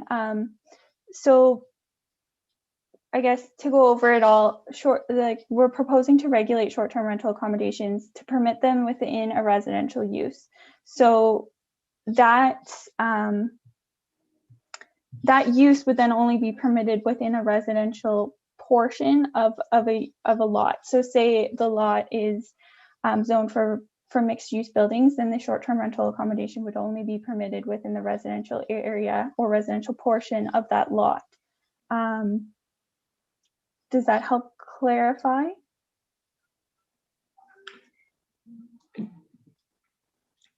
Yes. And yeah, Councillor Wall, I think it'd be kind of similar to how we regulate home occupations, right? That's kind of where I was going with it, right? Like, my mortgage conditions state that I'm only allowed to, yeah. Again, maybe it's a conversation we can have. Thank you. Of course, this will be coming to council in 2 weeks' time, so there is an opportunity to do some follow-up there. Yeah, absolutely. Thank you. Any other questions anybody has for Alexander, any other member of staff? Seeing none. Right. Thank you very much, Alexander. So we'll now move into the public portion, and I think we have 6 members or groups of the public wanting to speak to this matter, although one of them may not have been able to make it tonight. So we have at least 5, and there are some who also provided written comments that have been distributed to committee members. So first of all, we have, I believe, Paul Basanti. Basanti is here from the Brantford Chamber of Commerce, and perhaps Mr. Prang as well. There's Paul. and there's Mr. Prank. So Good evening. Can everyone hear me all right? yes, Paul, we can. So you can now proceed. All right. Thank you very much, Mr. Mayor. Thank you, committee and council. I first of all want to acknowledge the tremendous work that's been done by staff and council and everyone on this file. This is a very dynamic issue, as the conversation has already proven tonight. As you have in front of you in your documentation in Appendix E, there's a policy document that was drafted up by the Brantford Brant Chamber of Commerce, who I am representing tonight, as well as their membership. So our concern around this particular bylaw is that we don't want to stifle entrepreneurial spirit. The Chamber of Commerce is a voice of business here, and we see short-term rental accommodations as a legitimate business. However, we also recognize the challenges of some of our other members. The hotel industry is represented in our membership, and we understand that they have the burden of adhering to certain municipal levies related to tourism taxes and things of that nature. What I would like to say is that in large part, the Chamber supports the bylaw that is presented tonight. However, there is a limitation on principal residences that causes concern.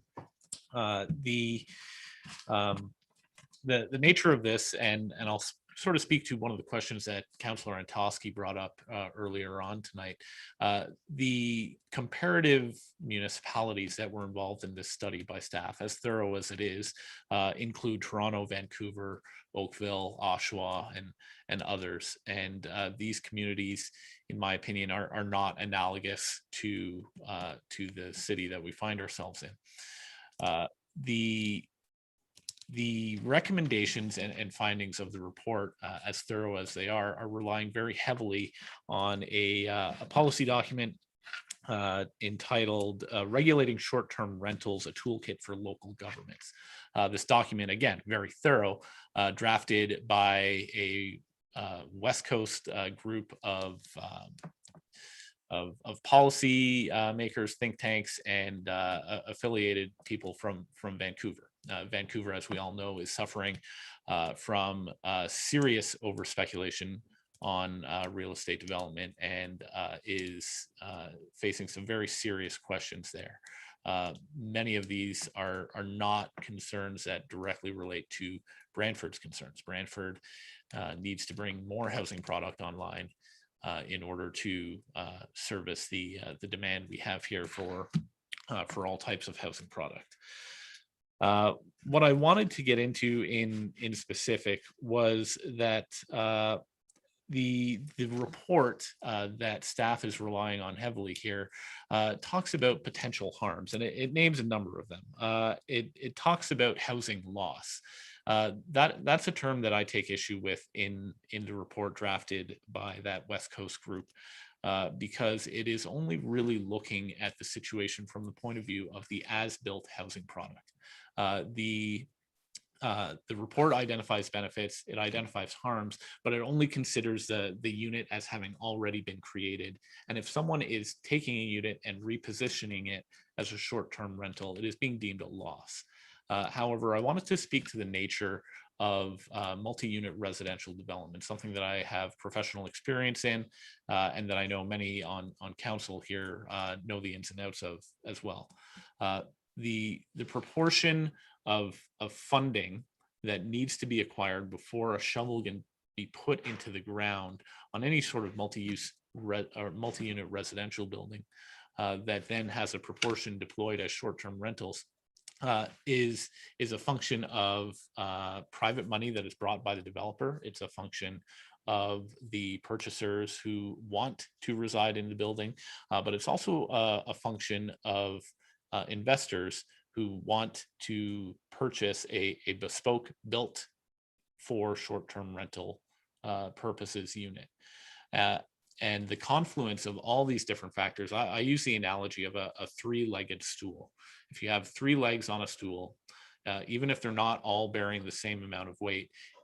If you remove the possibility for one of these legs supporting weight, then the stool starts to lose its capability. And so what I'm trying to get at is that the principal residence limitation of this bylaw, as well intending as it is, carries with it a lot of unintended consequences. I note specifically that in section 10 of the report in front of you, there are no direct financial implications considered. And my goal and my strong encouragement is to consider a few things. First and foremost, there is an abundance of existing legislative tools that exist to control some of the harms that are spoken to in the staff report. To name a few, there's a Residential Tenancy Act, the Ontario Municipal Act. You have existing municipal bylaws that speak to proper use and proper property standards. You have the Income Tax Act that regulates HST remittance. Then you have the Condominium Act itself that speaks to the ability of a condominium corporation to govern itself and to enact its own bylaws that then restrict the ability of an owner of a unit to position it as a short-term rental. We also note that in the report by this West Coast group, it acknowledges that there's a significant deficit of federal legislature on e-commerce. And my fear is that the city is starting to wade into the regulation of an industry that quite frankly needs federal legislature to lead the way. In the interim, I think a bylaw that levels the playing field between our hotel industry that has an incredible burden of overhead in operating, as well as the entrepreneurial spirit of short-term rental owners, I think is good. So long story short, I've two recommendations for the committee tonight to consider before voting on it. And those are namely that the staff or council encourage staff to seriously consider and evaluate the opportunity cost of decreasing the absorption of new multi-unit residential units here.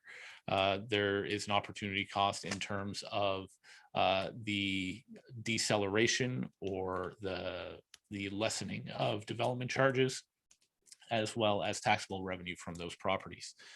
I'd also, as a secondary point to that, consider the unintended consequences on industries that are strongly supported by short-term rentals.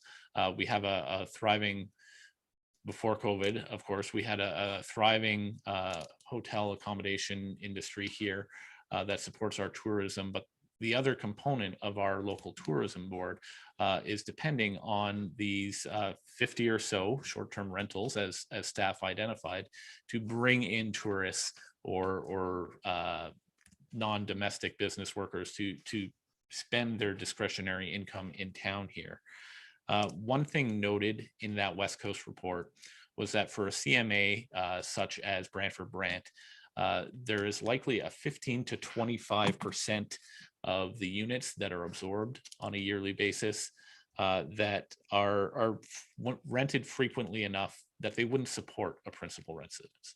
And if we are just going to disallow those 15 to 25% of the units that are rented at that frequency, then we're cutting off the ability of our various industries that rely on those tourism dollars, on those non-domestic business workers to be spending money here. So I would really strongly encourage the committee, for staff and for ultimately council to spend a little more time on section 10, the financial and other unintended consequences of this bylaw. I think staff, again, has done a tremendous job trying to wade through a very dynamic and challenging situation here. But I think there's just a little bit more work to be done on evaluating some of these dynamic things. So appreciate the time and the opportunity to speak. Thank you, Mr. Mayor. Thank you, Paul. So any members of the committee have any questions for the delegation from the Brantford Chamber of Commerce? Seeing none. Thank you very much again, Paul and David Prang, for coming out tonight. And we will be dealing with it immediately after. Oh, Councillor Riley, do you have a question? No, okay.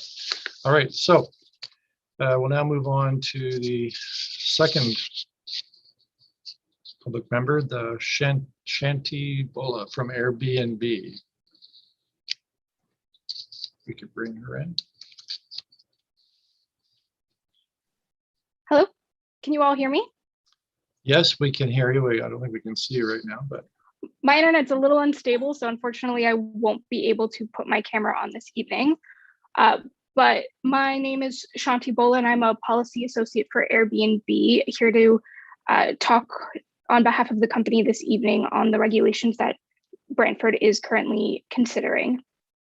So on behalf of Ontario's Airbnb host community, we want to thank you for your leadership during these difficult times. As Brantford considers regulations on short-term rentals, we understand that every municipality has its own unique set of needs when it comes to the various forms of accommodations that are now available to travelers. We agree with and encourage Brantford to continue considering some of the methods of regulating and monitoring home sharing, including registration and enforcement. Putting in place a registration process for short-term rentals allows municipalities to monitor hosting activity and determine a local responsible party should an issue arise. What we've found is that the simplest system is often the best, and the system with fewer barriers in place to register tend to see the greatest level of compliance. In terms of enforcement, it is most effective when tied to a community-specific quality of life concerns. While these issues are very rare, some cities have targeted short-term rental enforcement in response to complaints and nuisance properties and other issues such as parking. Tonight, our main concern with the current proposal is with regard to the principal residence restriction. Brantford has a relatively small number of listings, and a majority of those listings are private rooms in the homes of our hosts. Airbnb hosts come from all walks of life and most only host on an occasional basis. This appears to be especially the case in Brantford. Our host community relies on the income they earn from home sharing to make ends meet. During a very difficult economic crisis that is expected to last for some time, we are surprised that Brantford would work to further limit the earning potentials of these individuals and families in the city. They're normal, everyday people who live and work in your community. They're parents with children away at school, snowbirds who rent their homes in the winter when, in better times, they left the city for warmer destinations. They're individuals who often can't put their home on the long-term secondary rental market for a variety of reasons and are trying to make ends meet to support their families while living in a challenging and expensive real estate market.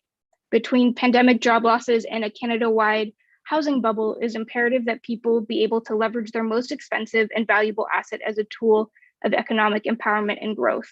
The city consultation document suggests that regulating short-term rentals will help mitigate potential impacts to housing. Toronto is a good example of why this has been clear that this is not true. The price of rental housing decreased throughout the pandemic, and now, only 4 months after Toronto's primary residence-only regulations came into effect, rental prices have begun to increase again.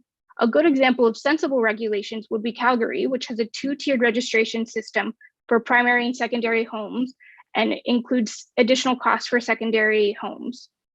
The last point I want to touch on this evening is trust and safety. Our community safety, both online and offline, is our priority. There have been more than 500 million guest arrivals in Airbnb listings to date, and negative incidences are extremely rare. Even so, we are constantly working to improve our platform, our policies, and our protections. As a result, we have pioneered a series of tools that are already available to Airbnb users at no charge, which cover all jurisdictions where we operate. We have a neighborhood support line that provides direct access for guest hosts and communities in which we operate, and it's critical to the trust of our platform. We have a ban on party houses as of November of 2019, a global ban on parties to build on our efforts to crack down on party houses overall, and we have risk detection tools that we have implemented that flag potentially problematic reservations for manual review. I can go a little bit more in detail on these tools, but also happy to send you a detailed breakdown of what we offer. While we recognize the need for some jurisdictions to limit aspects of short-term rentals, we urge Brantford to develop common sense rules for engaging in home sharing, which set clear expectations for the host community. We believe it is possible to set in place fair guidelines which target bad actors without stifling the economic opportunities and flexibility home sharing provides families. Airbnb welcomes the opportunity to discuss regulatory solutions for your town. I'm happy to take any questions this evening or come back to you with more specific answers as well. All right, thank you, Ms. Bola. We'll see if any members have questions. Yes, I can see Councillor Wall has a question. Thank you, Mayor Davis. Thank you for being here. I believe you mentioned it during your presentation, but just seeking clarity. What is the opinion of Airbnb for the best cities regulations? We think Calgary is a really good city to be looking at that's kind of similar to Brantford. They have a two-tiered registration system, so folks can host both in their primary residence or their principal residence, as well as host their entire home or a secondary vacation rental residence. For the secondary, Sorry, I know I have limited time, I believe. So how familiar are you with Calgary's policies? And in your correspondence with our staff, have that information been sent to our staff?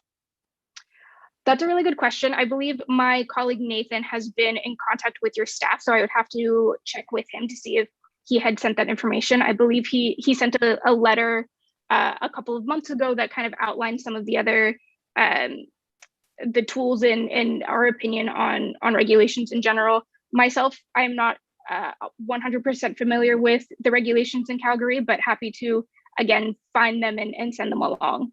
So my final questions on that then were, before this comes to us at the end of the month, if you could please provide us any information you have regarding Calgary.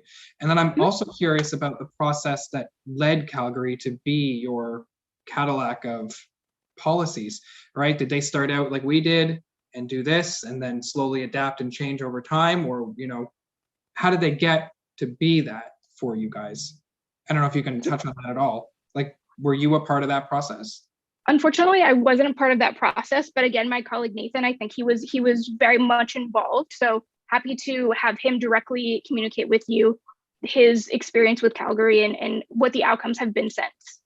Alternatively, last question, what is the worst set of policies you've seen? What city's done it the worst?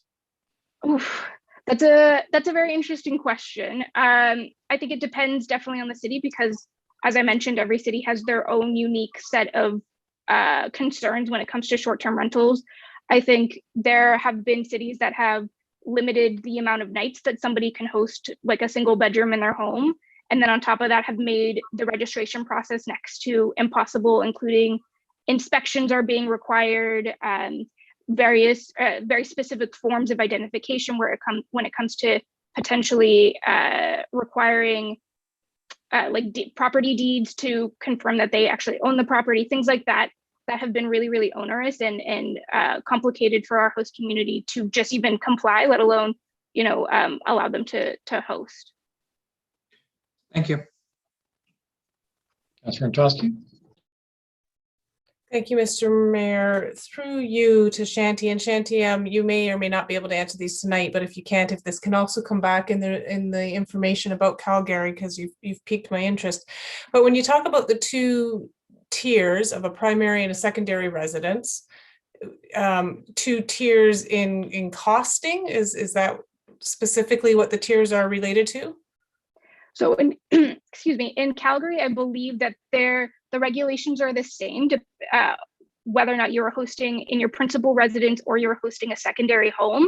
The difference would be that you are paying additional fees on top of the primary or the principal residence registration. Now, other cities have included additional guardrails when they have implemented this two-tier system, where they will include extra requirements, whether that be parking or requiring somebody like a contact if the owner is not on site that lives within the city limits that can respond to any issues.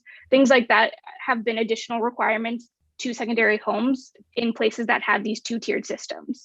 Okay, so the tier is only relating to the fact that anything other than a primary residence has a higher or a different fee for the person renting it out. Yes.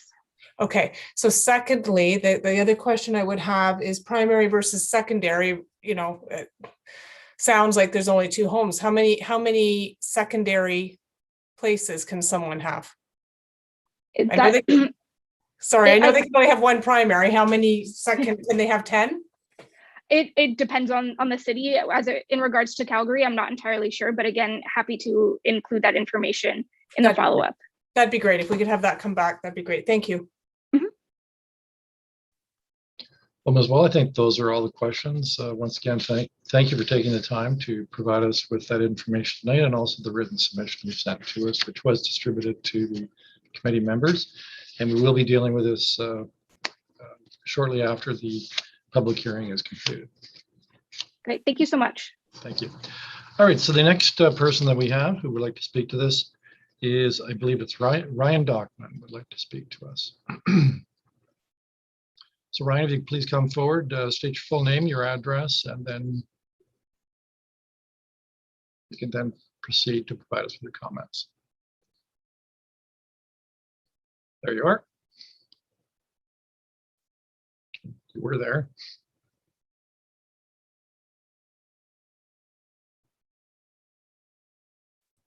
Oh, hello, council.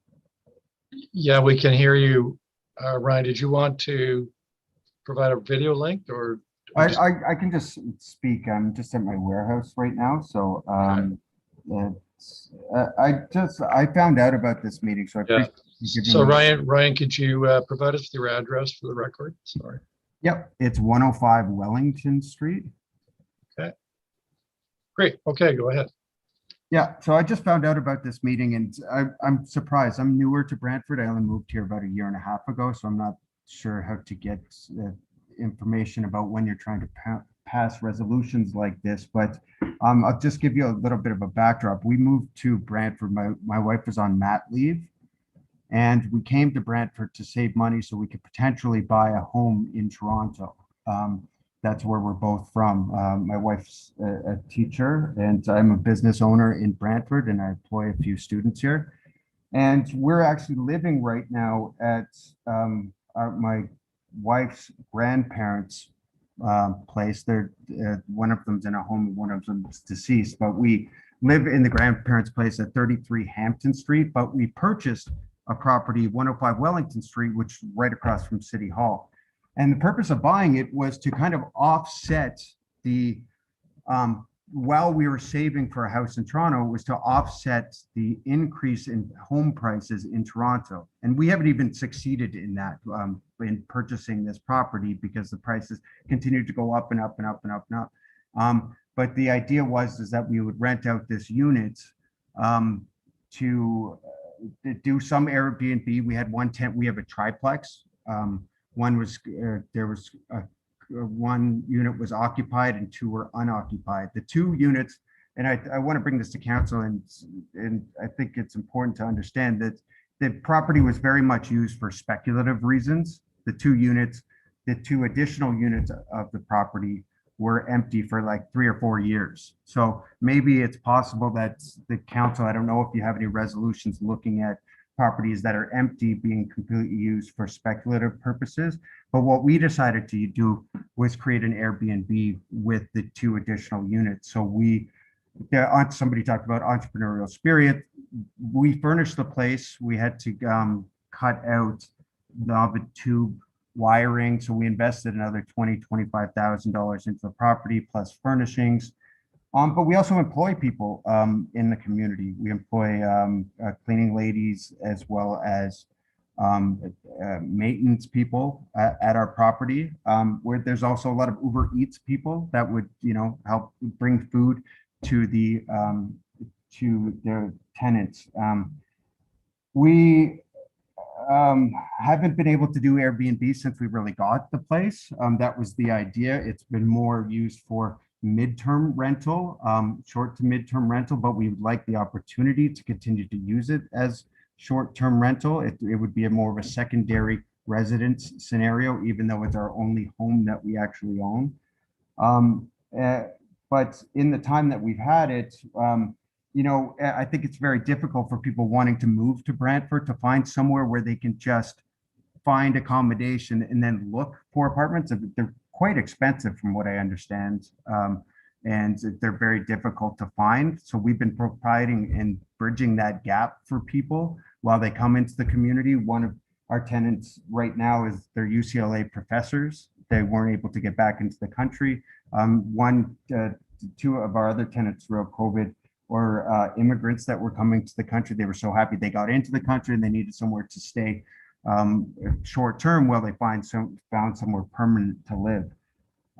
So I just think that I don't know if just confining it to a principal residence is a great experience for visitors to your community.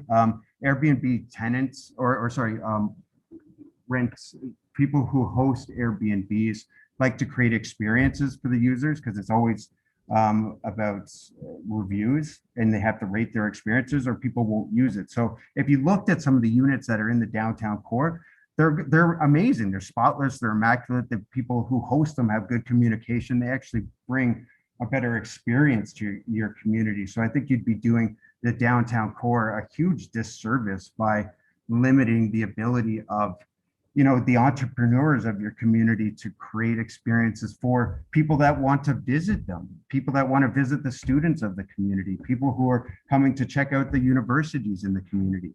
I think that's what's happening with Airbnbs, and that's why we wanted to start doing an Airbnb. And I think, I'm not sure if many of you are Airbnb users. I keep saying Airbnb, but it's because the Airbnb representative was just on the phone before. But if you think about when you've wanted to use it, if you go to Montreal or if you go to Toronto or if you go to Niagara Falls and you want a different than hotel experience, you look at Airbnbs and there's unique properties that you can experience while you're in that community. But you don't necessarily want to go in and sleep in the same locked unit as other people of the community. I think it creates dangerous potential environments. I know my family wouldn't want to go live in with a stranger's family, and you don't know what situations can arise from that. So I think there could be potential security issues in just limiting it to that. In our property, we have cameras for every single door, but I'll leave it at that. I don't want to take up council's time. I just became aware of it. I wanted to give a personal experience of an Airbnb host in the community, and a property that was being used for speculation is now being used to help the community in many ways. Yeah, thanks very much, Ryan. And I'm just scanning to see if any members of the committee, if they have any questions for you. I don't see any questions, but I got one for you. You mentioned that actually most of your rentals have been what you described as midterm rentals. How long is that usually? Like 90 days, 120 days? Is that? Yeah, about that. They have 30 to 90 days, yes. Right. And you realize this applies to short-term rentals, which would be 28 days or less. I do realize that, but because of COVID, I mentioned that there was restrictions on the ability to actually host. You would have to wait 72 hours before you could let a new tenant in for safety reasons. So it was kind of cost prohibitive to actually do short-term accommodation during COVID because you could really only have 33% occupancy legally if you were to turn the unit over. And so the short-term tenants you've had, the 90, 120 days, how did you find most of them? So, very respectful, very respectful. How'd they find you? How did they know you had something available? Via Airbnb. Yeah. All right. Not seeing any other questions. So Ryan, we will be dealing with this very shortly after the public hearing is finished. So thanks very much for taking the time to register and provide us with your input. Thanks for having me. Okay. Next, we have Suzanne Hanson, although I don't think she may not have been able to connect, but we do have a written letter from her. Julia, Ms. Hanson, did she connect?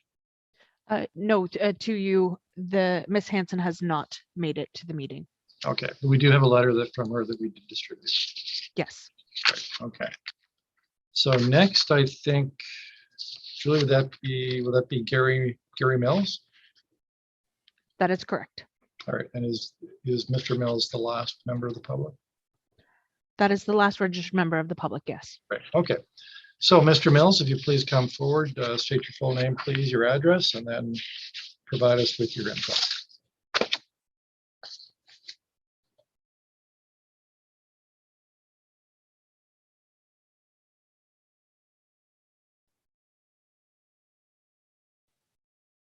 Sorry, Mr. Mayor, Mr. Mills is unmuted. However, it does not appear we're able to hear him.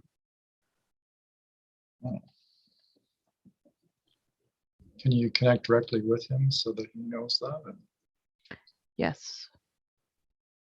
All right, we'll wait a minute then to see if we can reestablish a connection because he is the last member of the public. So we don't have anybody to go to while we wait for that to be the connection with him to be established. So we'll just wait a few minutes.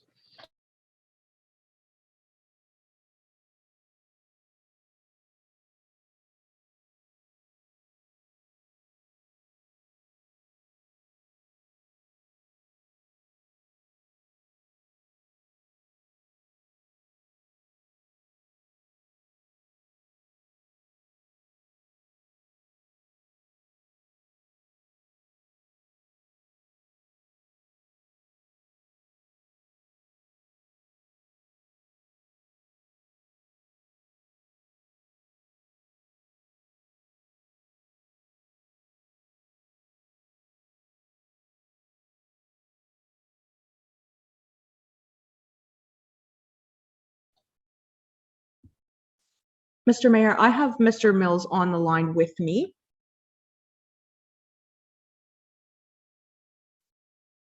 Oh, Mr. Mayor, you are muted.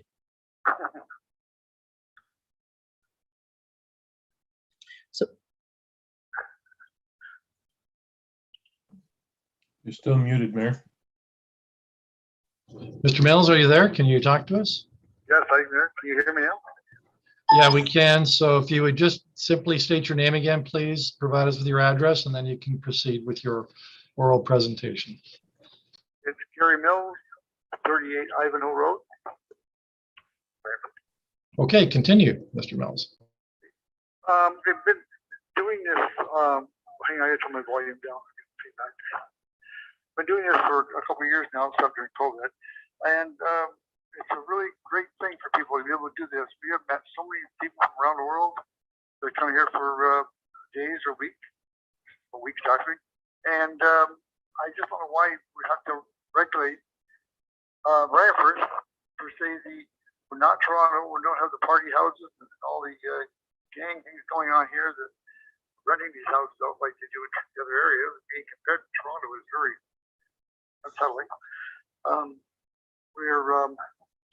I wonder, is it because the hotels have got less accommodations now because of Airbnb in town, especially during the hockey games and stuff? That was our biggest thing for all the sports going on in town, that we were very close to Gretzky Center and people loved it.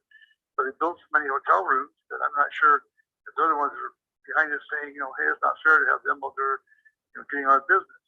I hope that's not the case. And as far as the parking, the side street beside my house, and there's parking allowed on it. We only take up one space. Nobody ever has more than one car. So I'm not sure the regulations why they want to set them up and change them a lot.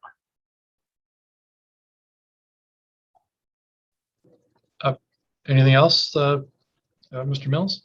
No, that's pretty much it. I just okay, so we pick up the people that are doing it, and it's a great thing for everyone. And that's it.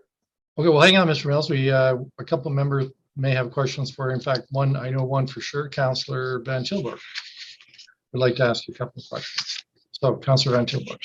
Hello, Mr. Mills. Thanks for coming out tonight. So this is your home that you're using as an Airbnb?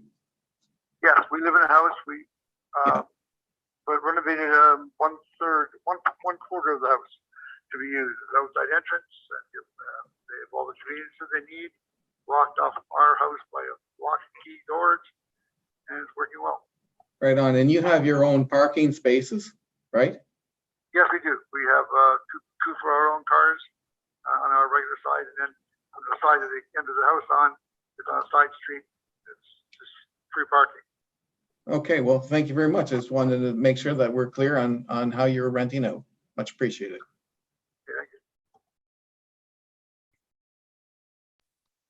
So, Mr. Mills, so you understand then that because you're doing it in your principal residence, you'd be allowed to continue your Airbnb? You have to register though, but. Yeah.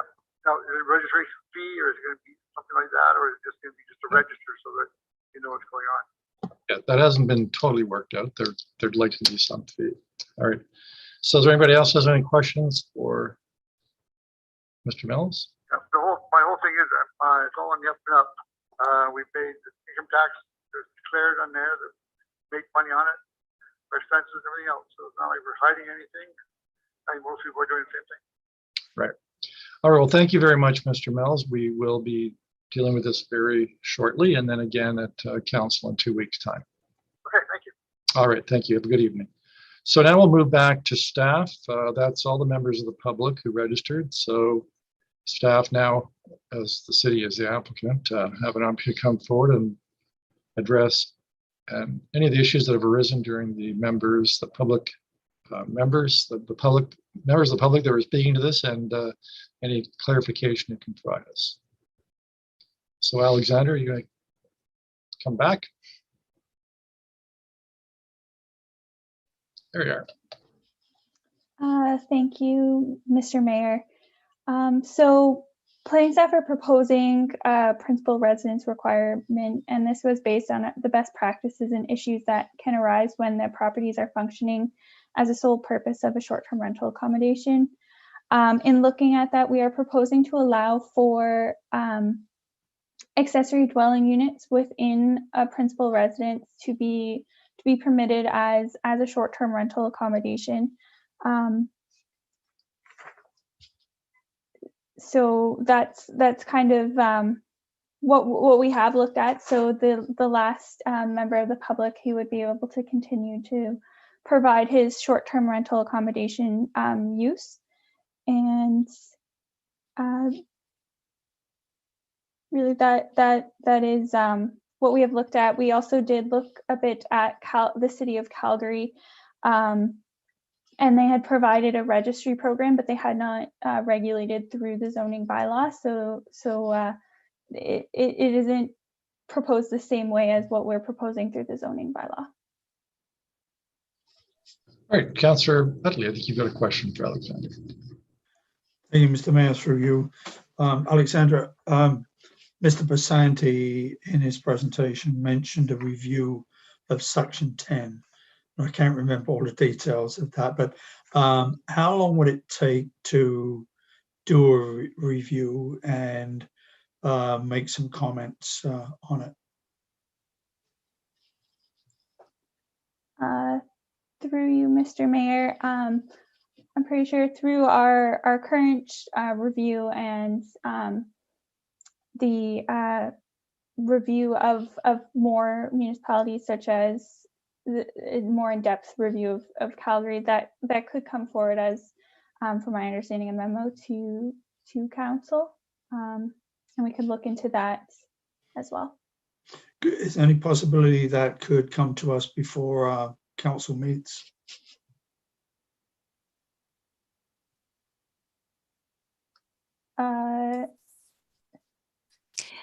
Hi, good evening. Hi, Good evening. Through you, Mayor Davis, to the councillor. I think that there is 2 points that I just wanted to provide some quick clarification on. So with respect to the comments around section 10, which is the financial implications, this is the issue of short-term rental accommodations is a much larger issue that extends beyond a zoning bylaw amendment. Right now, currently within the city, we don't have a definition within our zoning bylaw to regulate these uses.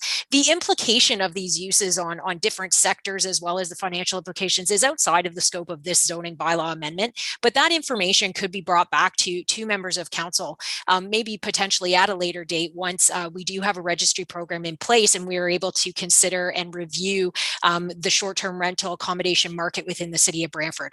But that really is sort of beyond the scope of this zoning bylaw amendment to introduce this definition and some regulations into our zoning bylaw. Further, with respect to the issue around Calgary, as Ms. Mathers did indicate, we did review through our research and review, we did look at the city of Calgary and their regulations. And as Ms. Mathers had indicated, they did take a different approach. They just looked at a registry program and did not introduce this in zoning. I have not done a thorough review of the City of Calgary zoning bylaw to understand exactly what their regulations are, but planning staff can provide some clarification on Calgary's program to members of council before a decision is made on this at the council meeting at the end of the month. And we can do that through a memo to council, and we can provide that clarification on their program. Thank you, Nicole. I don't want to bog this down in any way, because I think it's good to get established with, with some rules around short-term rentals. But I'm sure that the next year, as this unfolds in the community, I'm sure there'll be a lot of learning to be gained from that experience. And perhaps in a year, we can do another review. What went well? What do we need to adjust to keep improving the process? Thank you, Nicole and Alexandra, and thank you, Mr. Mayor. Thank you, Councillor Early. So any other questions? Yes, Councillor McCurry. Through you to staff, Mayor. So currently, following on with what Councillor Carpenter said earlier, so currently, with respect to our zoning bylaw, provided you meet the criteria, you can do this in any one of our neighborhoods on any one of our main streets. Is that correct? Through you, Mr. Mayor, yes, that is correct. Is there any concern that we may actually be creating short-term rental districts in the city of Brantford? Through you, Mr. Mayor, with the requirement of a principal residence use for short-term rental accommodations, it would have to be within a principal residence, which means that that house is used primarily as a home.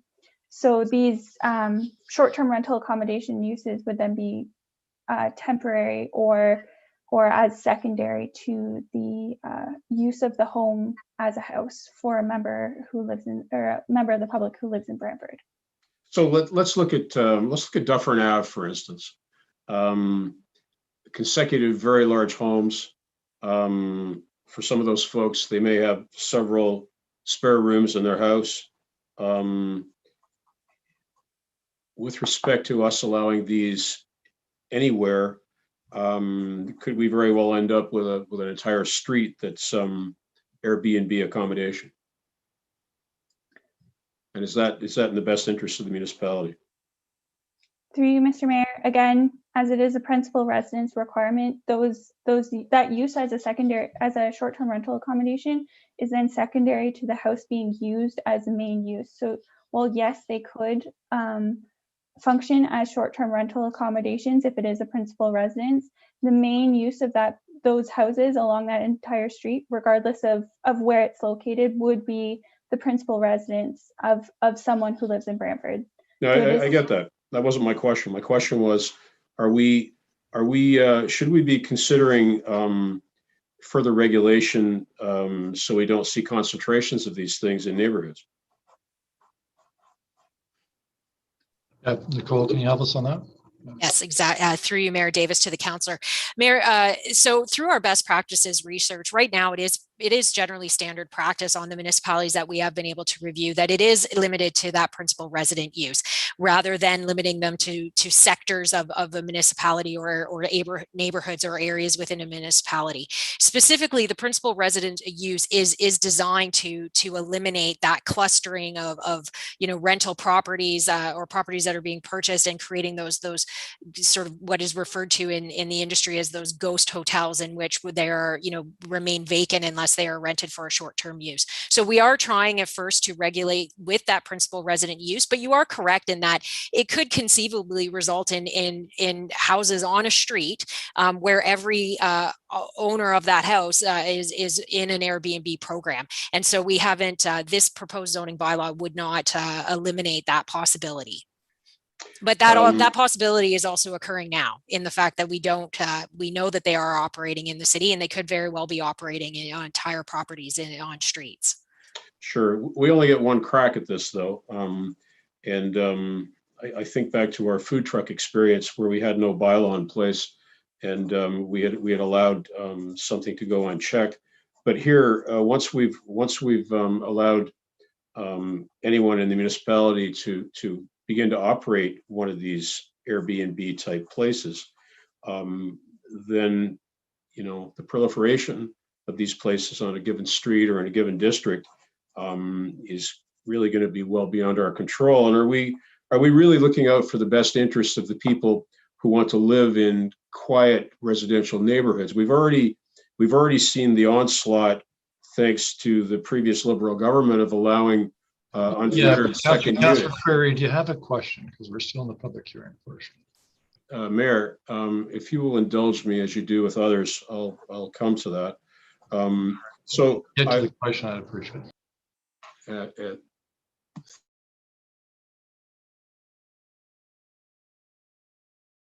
You're muted.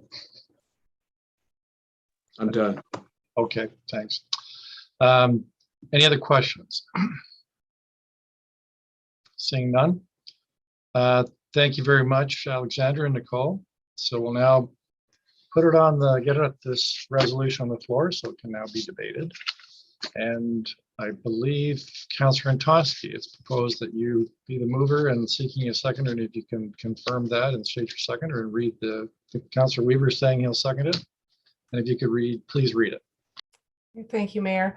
A, that zoning bylaw amendment application number PZ0321 initiated by the Corporation of the City of Brantford to amend the City of Brantford zoning bylaw 160-90 by adding short-term rental accommodations as a definition, adding general provisions for short-term rental accommodations, and permit the use where residential uses are permitted, be approved as outlined in section 9 of report 2021-172, and B, that zoning bylaw amendment application PZ0321 initiated by the Corporation of the City of Brantford to amend the County of Brant zoning bylaw 61-16 for the annexed lands by adding short-term rental accommodations as a definition, adding general provisions for short-term rental accommodations, and permit the use where residential uses are permitted, be approved as outlined in section 9 of report 2021-172, and C, that pursuant to section 3418 of the Planning Act 1990,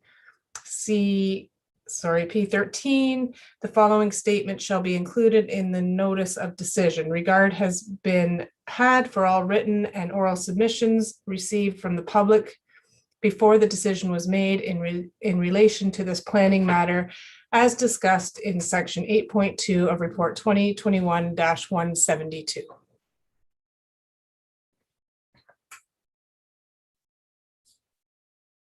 Floor is open for discussion. Councillor Antosky, you're first.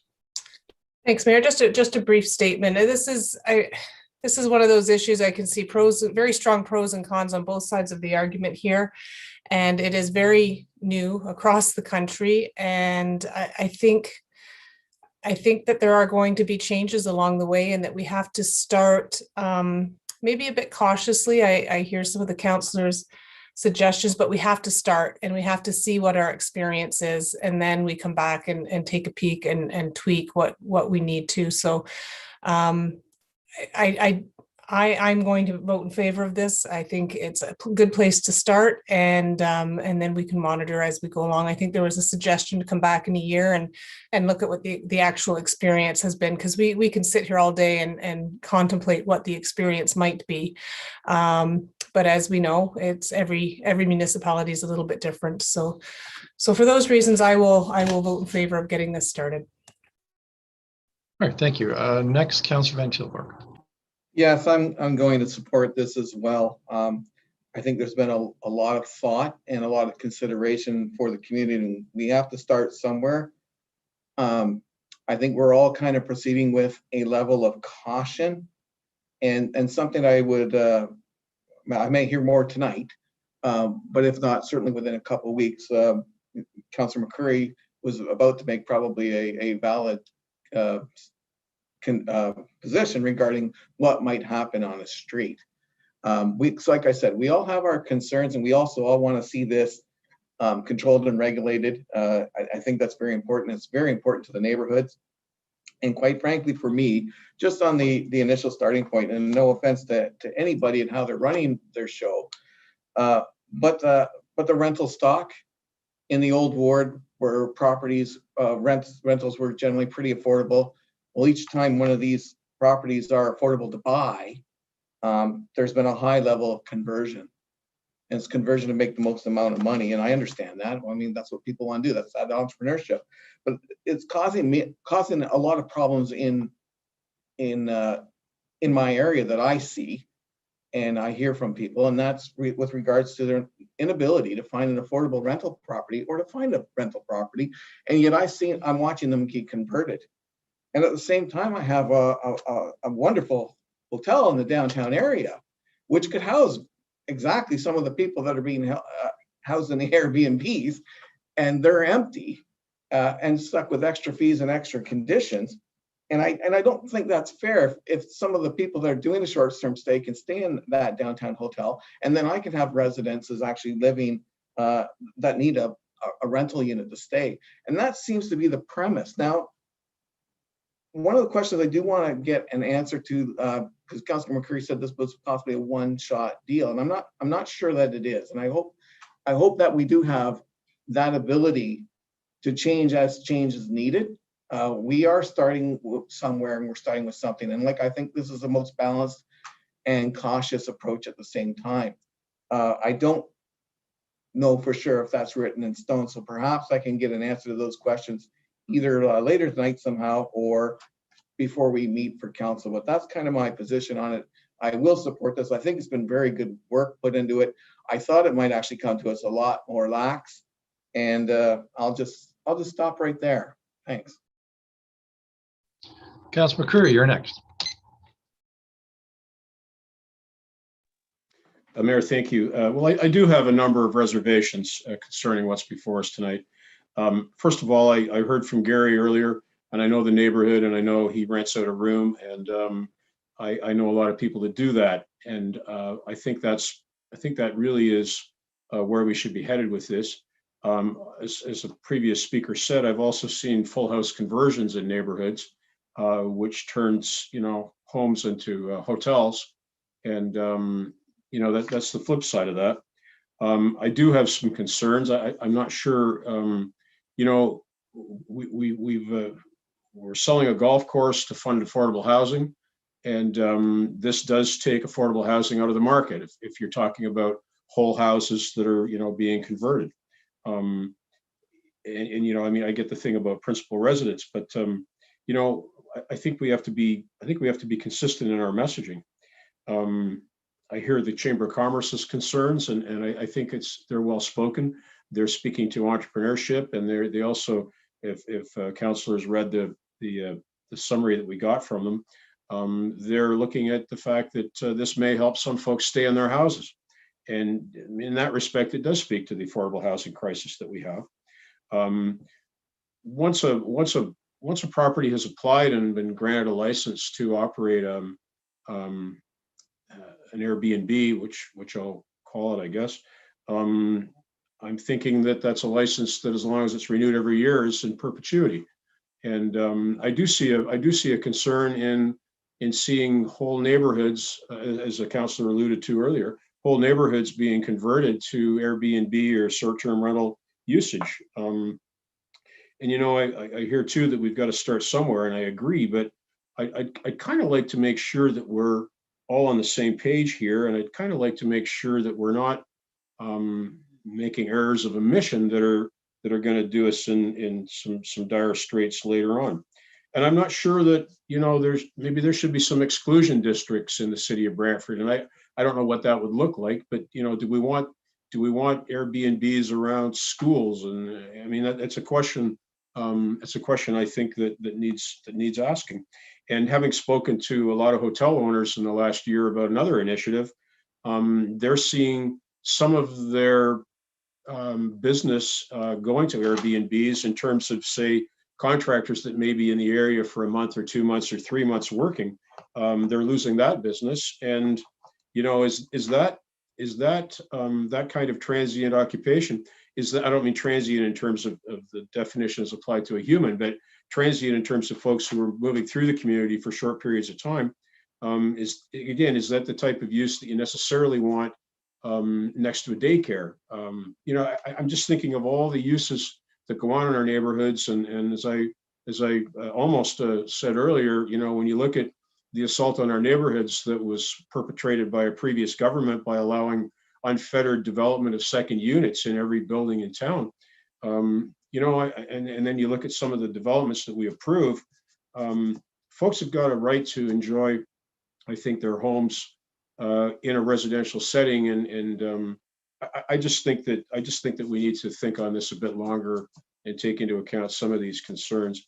And there's an Ontario government document that sort of lays this out, and I think our staff have seen that, but I don't know. I'm just not sure what's before us tonight, and I think we need to think on this a while longer. Councillor Weaver, you're next. Thank you, Mr. Mayor.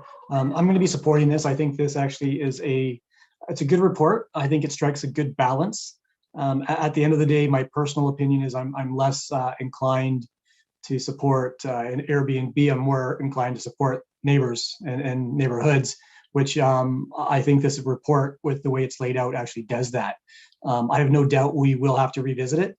It's just one of those things that's new, and we can always take a look at things and see what we can create as far as a best practice, something for our city. So I'll be supporting, and again, I really like the parking, the way staff have creatively dealt with that problem. So thank you. Okay, thank you, Councillor Weaver. Anybody else wish to speak to this?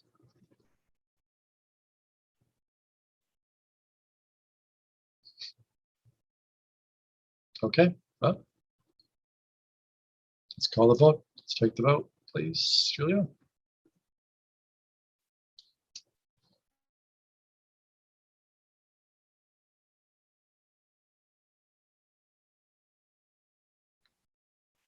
Item 5.2, amendments to the City of Brantford zoning bylaw and County of Brant zoning bylaw for short-term rental accommodations is carried on a recorded vote of 8-2. Those in favor, Mayor Davis, Councillor Sless, Martin, Antosky, Wall, Van Tilburg, Utley, and Weaver. Those against, Councillors McCurry and Carpenter, noting Councillor Vanderstelt's conflict of interest.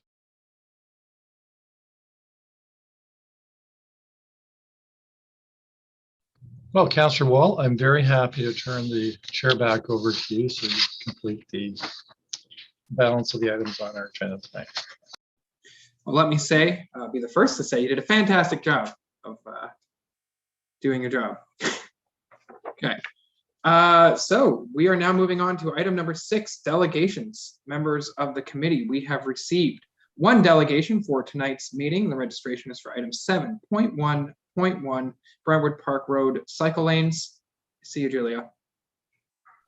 Sorry, I accidentally, through you, Mr. Chair, I accidentally sent this to the mayor. Mr. Ross has needed to withdraw due to something that is occurring, so he will not be joining this evening. However, we do have the letter from Mr. Greg Kempa from the Brant Cycling Club, the president, which will go on record, and members of council have.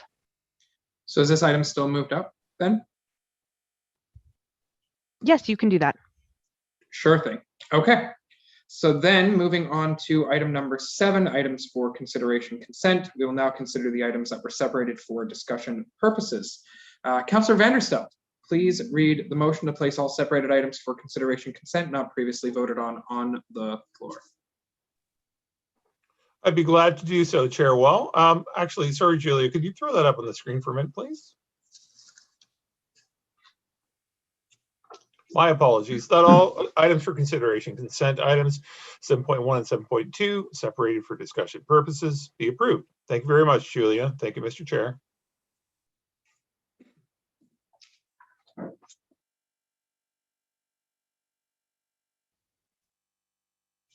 Oh, speakers. Yes, thank you. Councillor Carpenter. Sorry, through the chair, could we get a seconder on that first? And a seconder. Councillor Weaver, thank you. First speaking opportunity, Councillor Carpenter. Thank you. We're on 7.11. Nope. Yes. Okay, thank you. Okay, I'd just like to move an amendment So to we have separate. another speaker. Do you mind, or do you want to move it? Well, I'm just looking to separate item A, D, and F for a separate vote. And then I have an amendment for the remaining items. Excellent. So you want to separate items A, D, and F as one separation. Okay. And then I have a deferral for B, C, and E, or referral, sorry. Okay. So the first one you don't need a seconder for, or you do? Yep. Okay. So who's your seconder for the first part of that? Councilor Antosky? Okay. Any discussions on the separations of A, D, and F? Well, I want to speak to those items separately, if I can.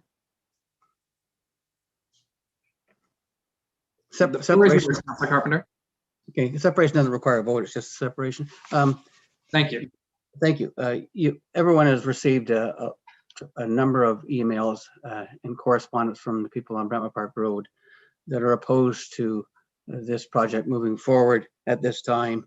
And they are very much opposed to losing parking spaces on their street and the impact that will have. You've seen a lot and read a lot of emails, I'm sure. So A, D, and F, that allows us to receive the report, and D allows us to bring the speed limit down to 40. They're all concerned, everyone's concerned about speeding limits. And F is just the bylaw that would bring that forward. And then I would move a referral to the other three items back to staff further. I'll speak to that referral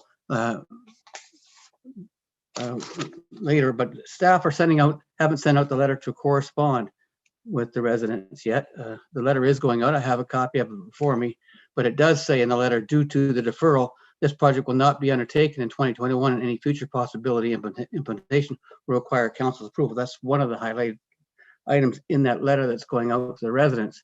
So if we were to pass this tonight, that would make that letter incorrect and false. But this letter is saying clearly nothing's happening this year. And so we'd like to refer the whole process back to staff, and then they may or may not come forward next year with some recommendations. That's why I'd like to split the question, have ADF, and then a referral of the C, E, and F, or C, E, and D. Sorry, no, B, C. Staff have this already recorded, so they can put it up on the screen for us to make it much simpler. Thank you. So do you mind if the other speakers speak before we move? No, go ahead. Excellent. I'll come back to you. Thank you. Councilor McCreary.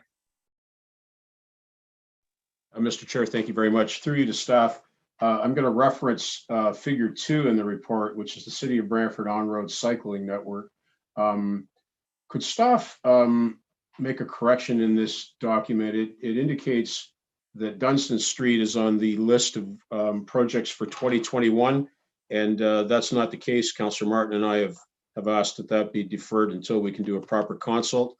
So could staff kindly make a change to that drawing and ensure that the public understands that work's not on for 21?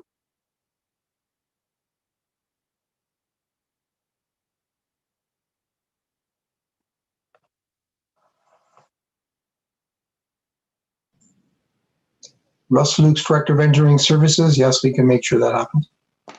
That's super. Thank you, Russ. And while I have you, could you tell me the start date for the repainting of Memorial Drive?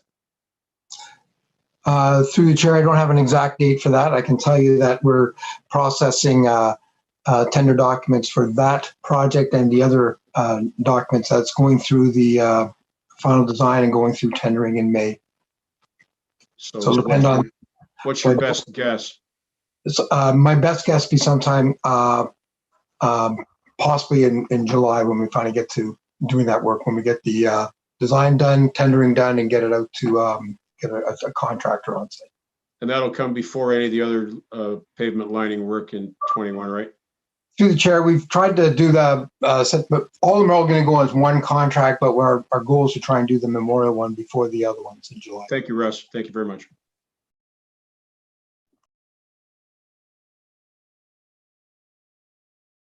You're muted, Mr. Chair. Thank you, Councilor McCreary. Up next, Councilor Weaver. Thank you, Mr. Chair.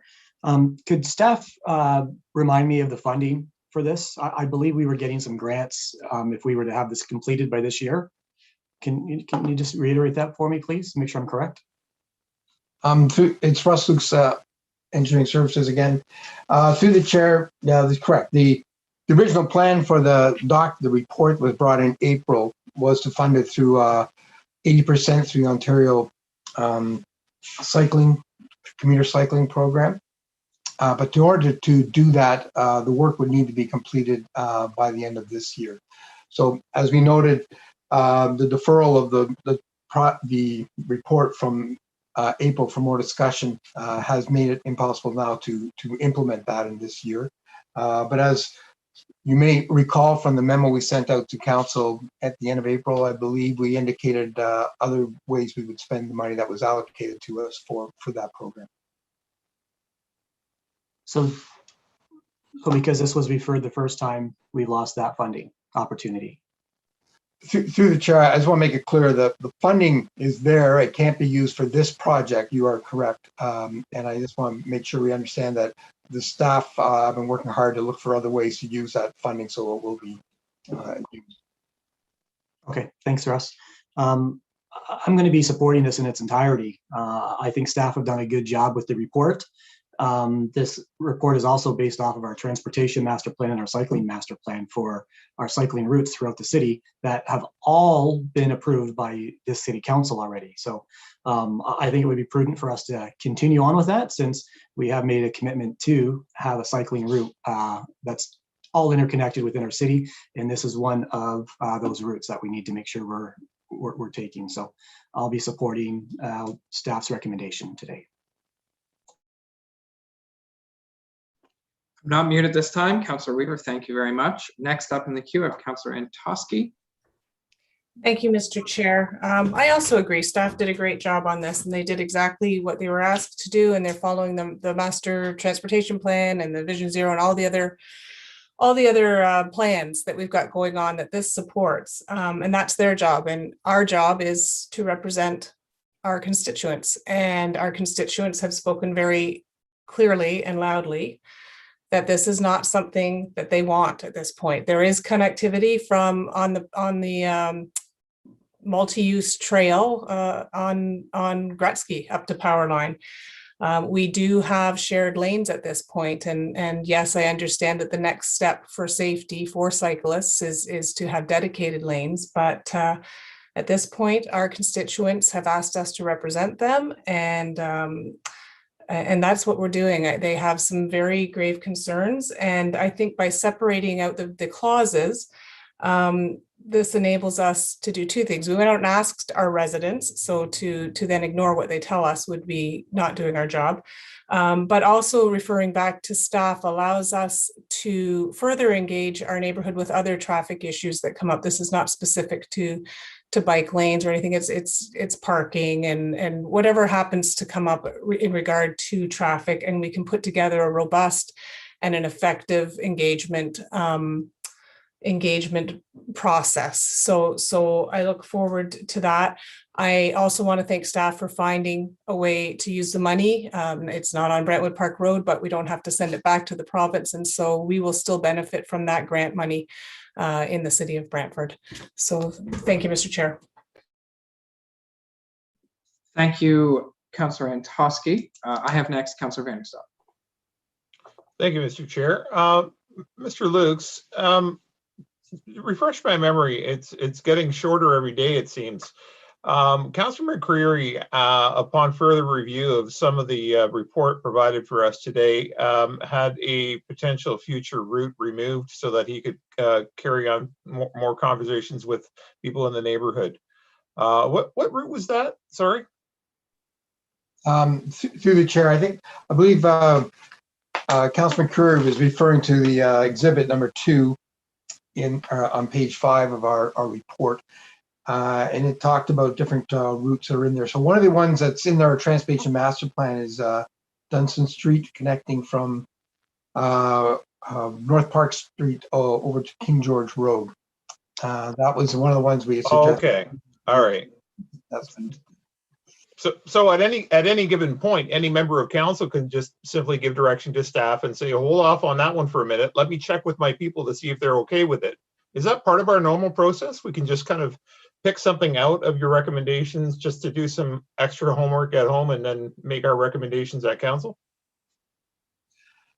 Through the chair, I think we had discussions with, brought some of these ideas forward. We did get some information from one particular ward councillor through our general manager pointing out that he wanted to conduct a different kind of research. That was the only councillor that brought that issue forward.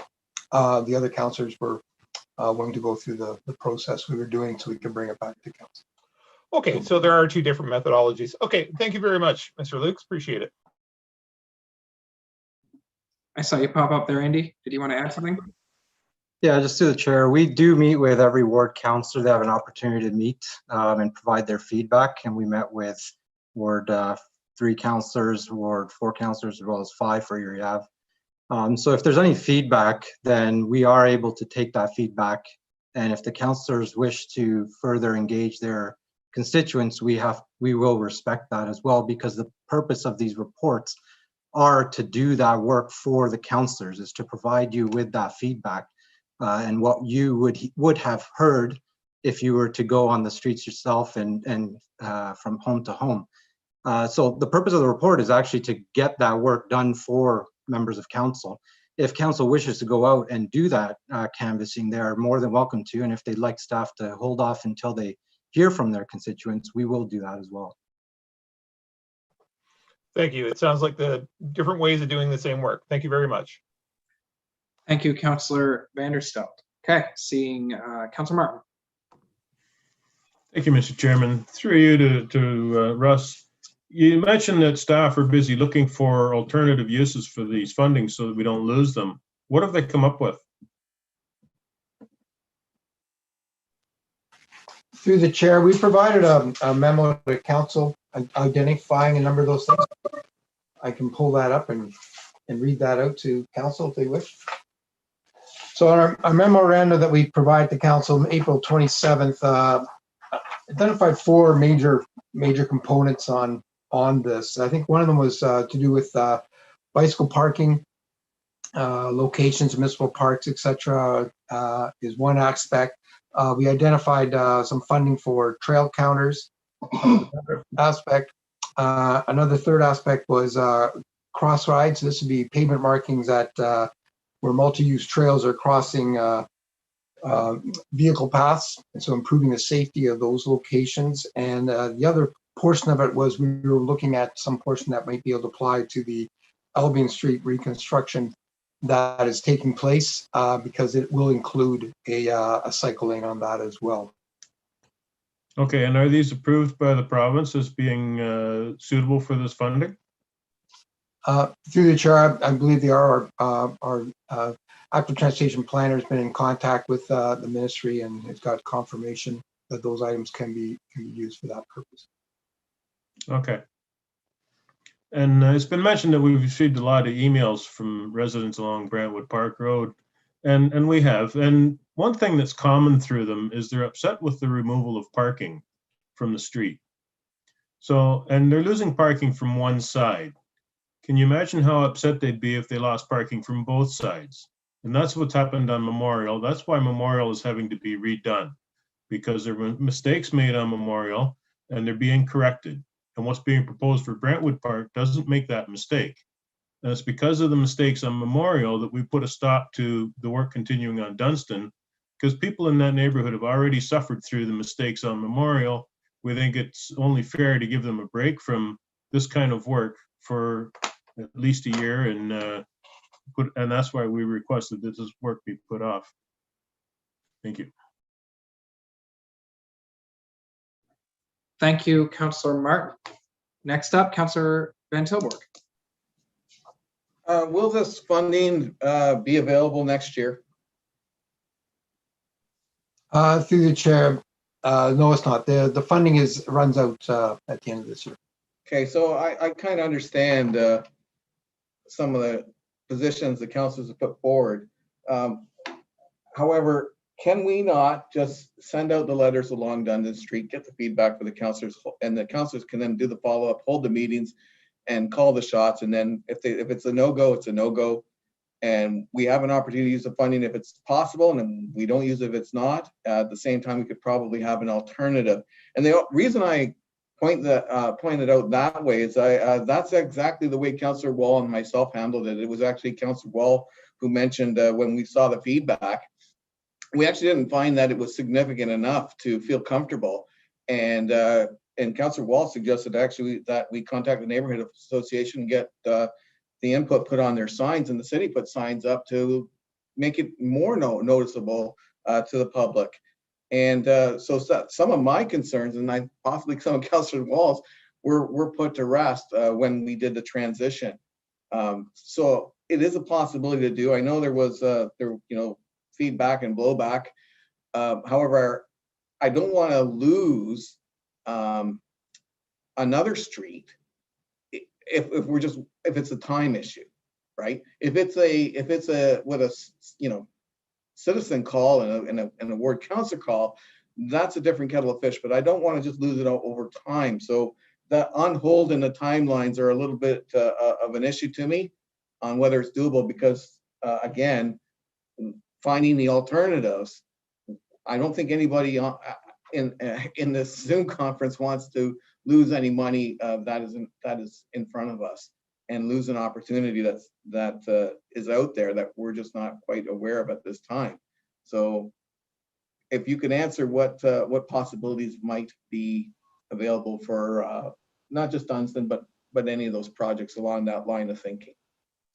Through the chair, if I can, the opportunities to add bike lanes is not possible at this point in time. As I mentioned, we're preparing tender documents to get things in place, and like I say, it'll take it till July to get that done. So the window of opportunity to add bike lanes is gone because of that setup time. So no matter what we do, but I think that we've got and through the hard work of after transportation plan, we've been able to identify some other important aspects, and those came from ideas that came from the master plan, some of the other process we've done. But to answer your question, we're not able to add any more bike lanes at this point in time.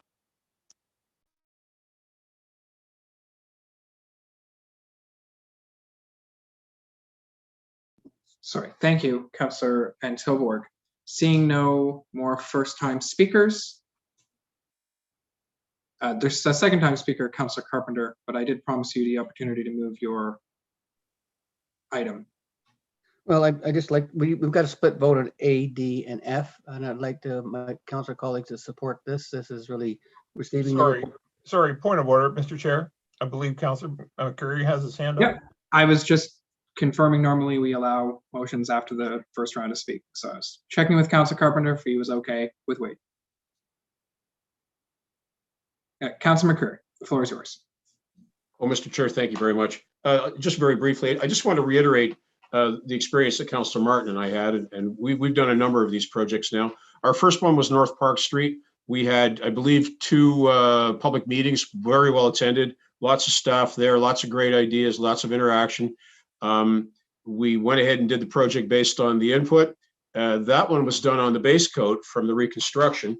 So we had the opportunity to tinker with it when we redid the top coat, and we made some minor changes and improved the project. But on these retrofits that we're doing, you get one crack at it, and we learned from the Memorial Drive instance that even though staff did their best to consult with the neighbors, it's just not the same.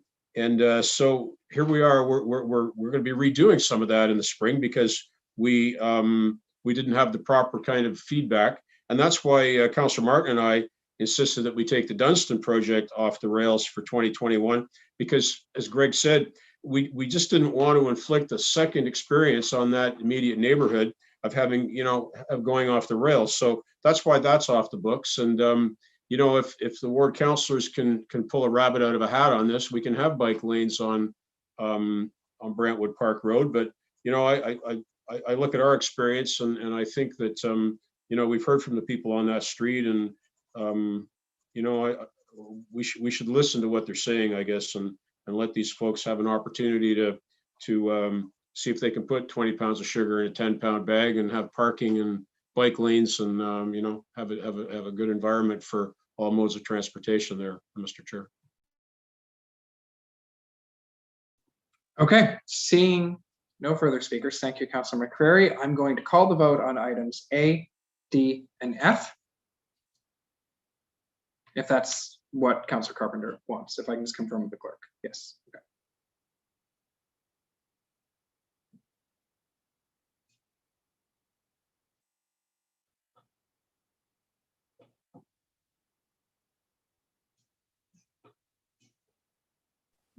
Clauses A, D, and F for the Brantwood Park Road Cycle Lanes report is approved unanimously on a recorded vote. Those in favor, Mayor Davis, Councillors Vanderstelt, Celeste Martin, Antosky, Wall, Van Tilburg, Carpenter, McCreary, Utley, and Weaver. Councillor Carpenter, the floor is yours. Thank you, Mr. Chairman. I would just like to refer B, C, and E back to staff. So they've done the work. The information is available there. My ward mates, my seconder. Okay. Want to get it back to staff and so the information isn't lost. Excellent. Any speakers to the referral? Noting it's only on timing of the referral and to whom it is referred. Seeing none, call the vote.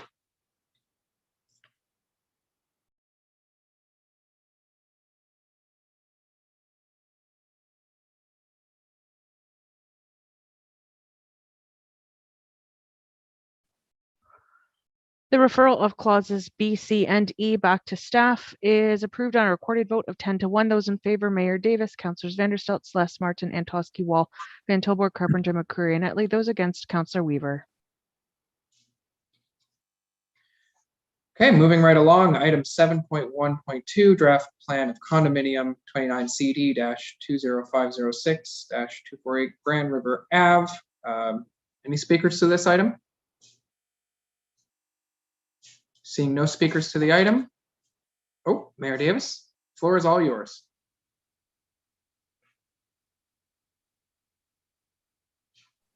Yeah, on this one, it's got a question on this one. And so it's a draft plan of condominium that approving that in respect to the building on Grand River Ave. Now, I wasn't on council when the original application was done, but my understanding is that there's an affordable housing component, which is an agreement between the city and the owner and I think the Federal Housing Authority in respect to rents. And so normally you wouldn't be doing a condominium for a building that's a rental building. So I'm wondering why, is there an explanation for why there's a request to approve a condominium plan or in respect to building that's at least has a component to it that'll be affordable housing, which is rent.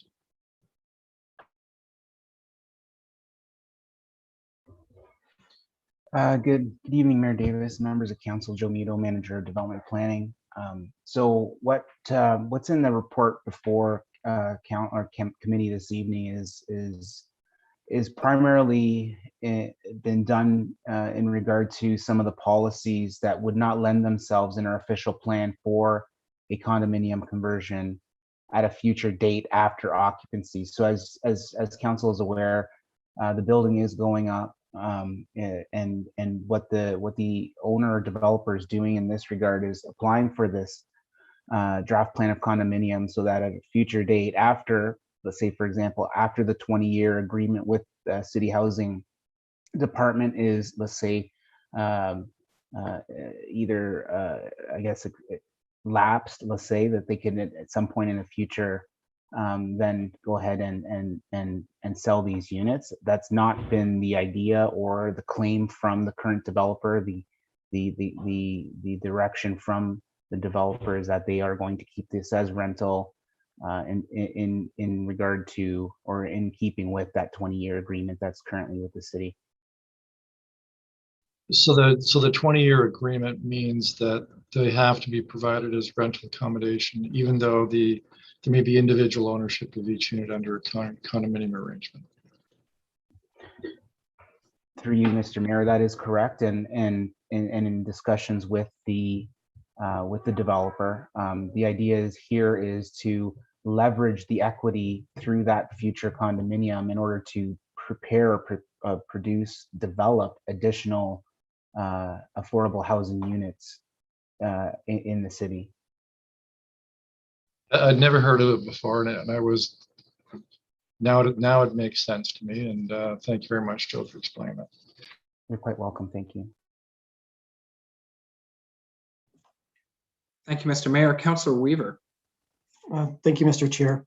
I'm not going to support this, and the reason why, in 20 years, we're going to have an apartment full of people needing to go on our wait list for affordable housing. That's a big concern of mine. So if they're happy to have this rental and they received money from the government to make it rental and affordable, I don't see a need to worry about what's going to happen in 20 years when they can, I'm sure, do something down the road. Just again, very concerned that this is going to develop into a condominium in 20 years and all those folks are going to be out of a home. So I can't support this.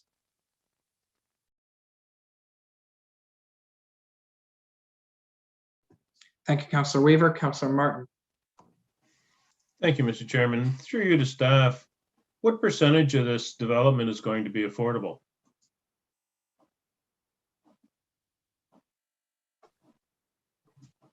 Through the mayor to Councillor Martin, it's my understanding that, and we do have city housing staff on this meeting this evening, and they could probably clarify a little bit clearer than I can, but it's my understanding that out of the 135 units currently under development, all 135 are proposed to be affordable, pursuant to the affordable housing bylaw definition.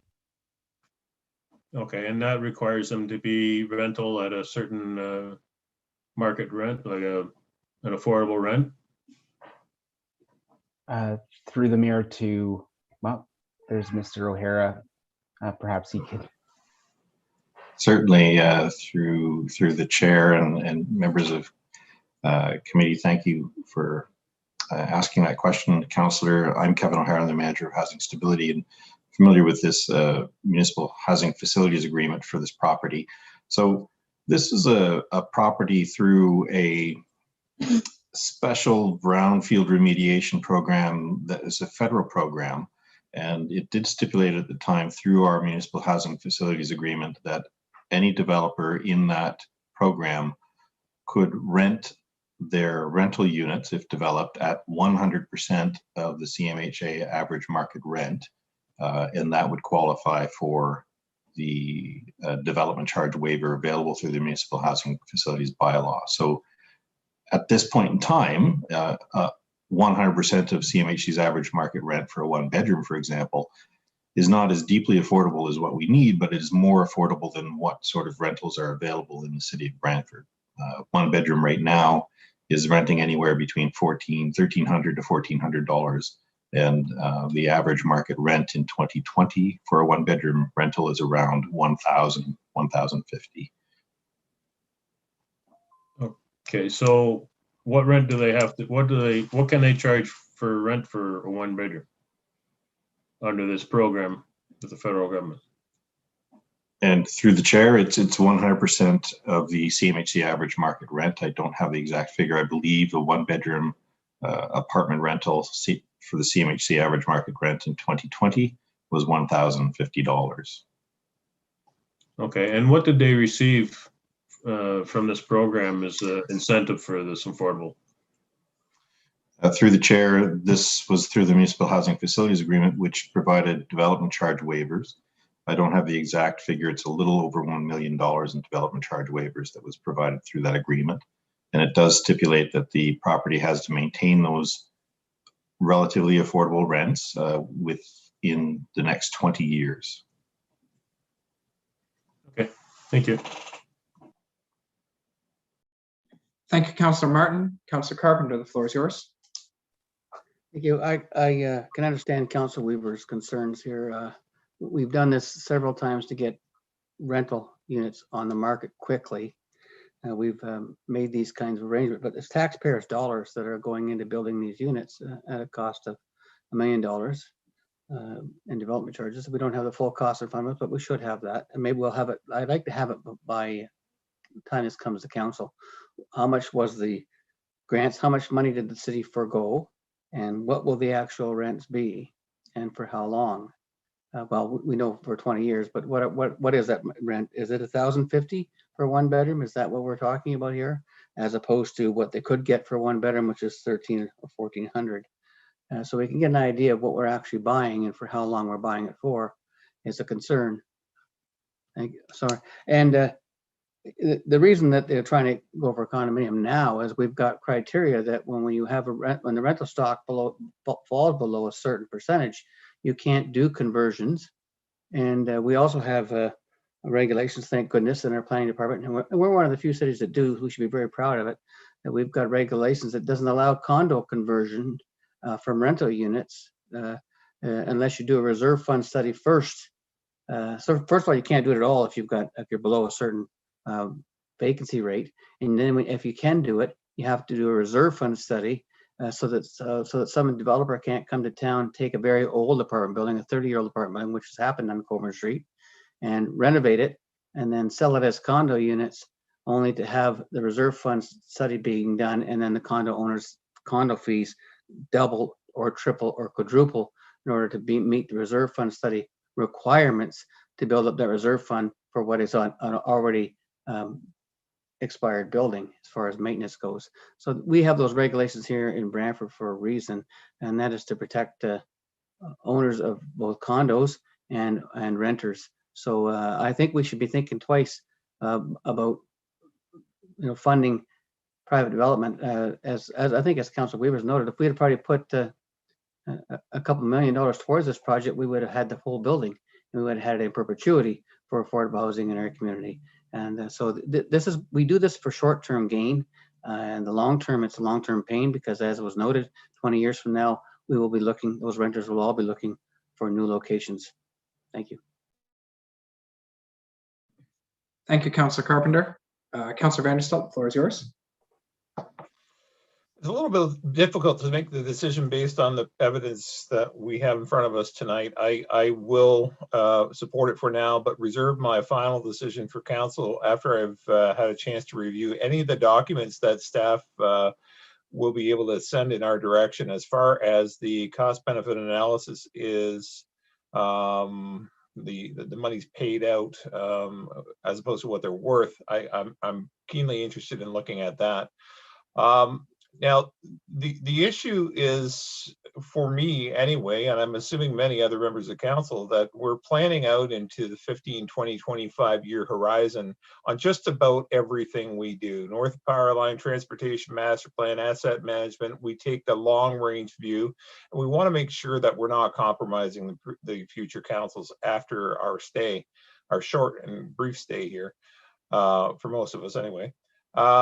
From my perspective, it's probably wise to get a better understanding of how many units will be going through that conversion process at what time. So we will have a better understanding across the city what the sunset horizons are for all the affordable housing units, and better be able to determine what we add into the period of time after us, so that we're not dumping an unpredictable amount of people as landlords. I guess you can call us landlords at a certain time. If you look around the social media structures right now, what you'll see is people getting evicted from their houses for many different reasons. But there's a call out for landlords to have some compassion. We're building our legislation so that we have no compassion, or at least we won't have in 20 years. So I think this really does require some further research to find out what years are full of contributions to the needs of affordable housing in Brantford before we can make a clear determination as to what we're going to add into what year. So I'm hoping that direction to staff was somewhat murky clear. I'd just like to have a brief picture of our future before I commit to additional needs in the future. Thank you. Thank you, Mr. Chair. Thank you, Councillor Vanderstelt. Councillor Sless, the floor is yours. Thank you, Mr. Chair. Through you, I guess, to Kevin. Kevin, memory tells me that there were upper levels of government that put money into this, not just credits for a brownfield remediation. I thought there was significant dollars, I think from the federal government that was put into this project. Can you confirm that? Yeah, yes, I can, through the chair, Councillor Sless. The exact funding, I don't have it in front of me. It was funding provided by that upper level governments in terms of additional capital to help with remediation costs on the brownfield site development. And because of that participation and our municipal housing facilities bylaw at the time, and this goes back about 6 to 7 years now, City Council at the time approved that municipal housing facilities bylaw DC charge waiver as a contribution from the city to 100% CMHC average market rent at the time the building was constructed. And I have confirmed that the 2020 average for a one-bedroom apartment reported by CMHC in January of this year is $1,050. Thank you. No, I appreciate that clarification because it didn't sound right to me, and memory told me that there was money given prior to this. And I guess the second thing that bothers me, this isn't affordable housing. By definition it is, but it's not affordable. I think really what we're talking about is rent geared to income, and that's what we have a huge hole in, and that's what's required a lot of within the city. I don't think for people that are having trouble making ends meet, that a bill at the end of the month for $1,050 for a one-bedroom apartment, so I presume that's either a single person or a couple with no children, that's an awful lot of money. And at least in my definition of what's affordable, that's not affordable. So I think we have to take a good look at what we're calling affordable and if it really is, but in my opinion, rent geared to income, that's what becomes affordable, and that's what people can afford to rent a home under, not $1,050 a month for a single family. Anyway, my nickel's worth. Thank you, Mr. Chair. Thank you, Councillor Sless. Councillor Van Tilburg. Van Tilburg.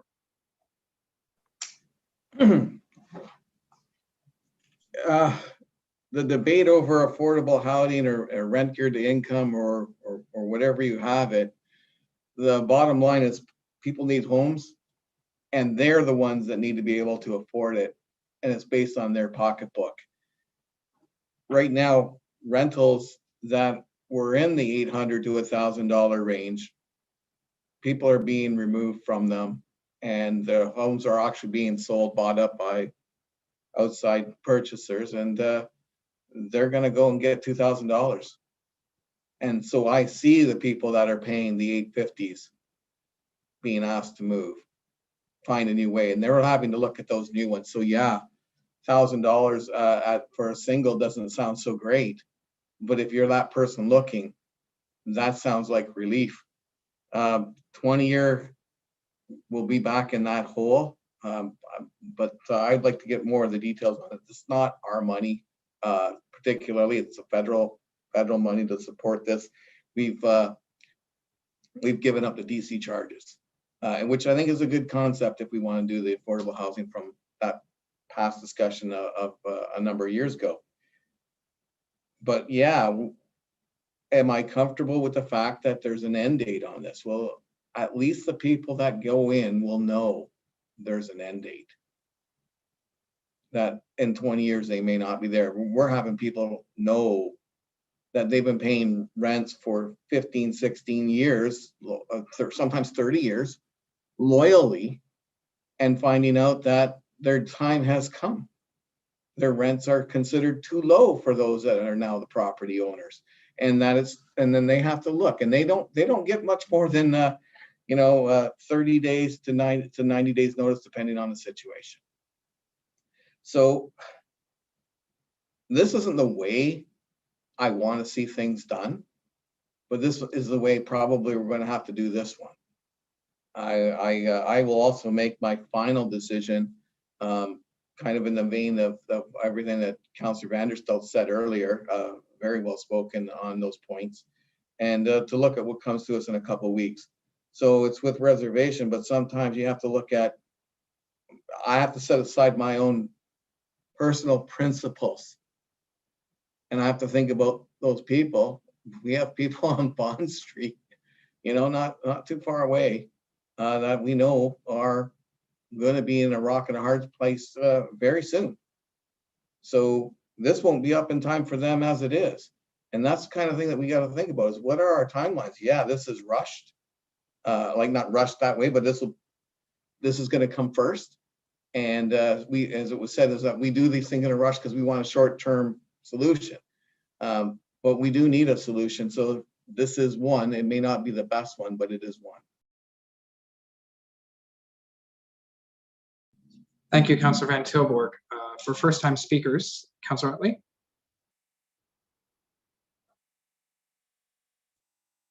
I think Mayor Davis had his hand up before me. But he's a second-time speaker. Is he? Okay, thank you. I mean, I can let Mayor Davis go first. No. Thank you very much, Mr. Chair.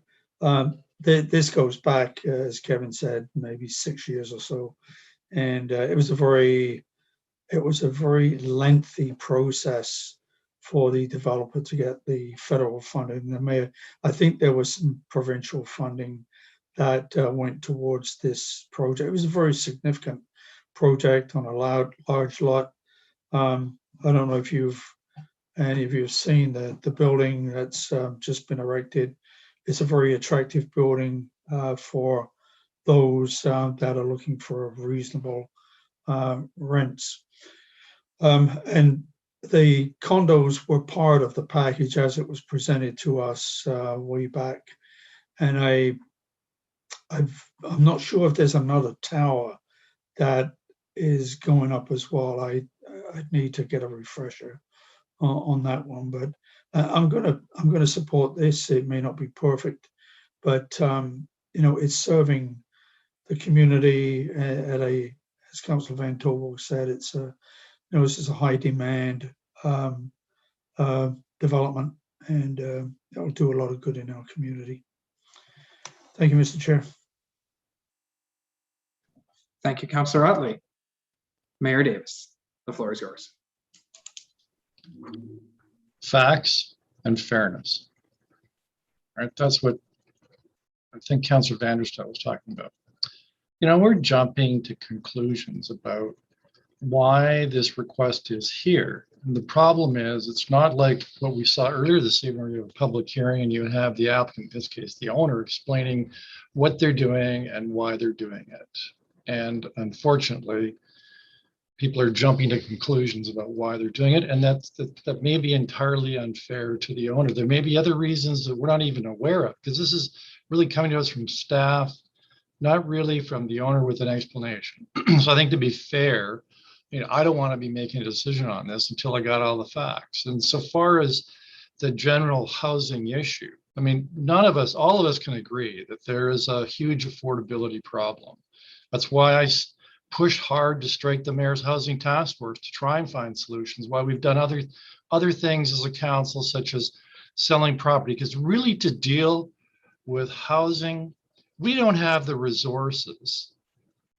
That it takes millions and millions of dollars if a city is going to build the housing itself.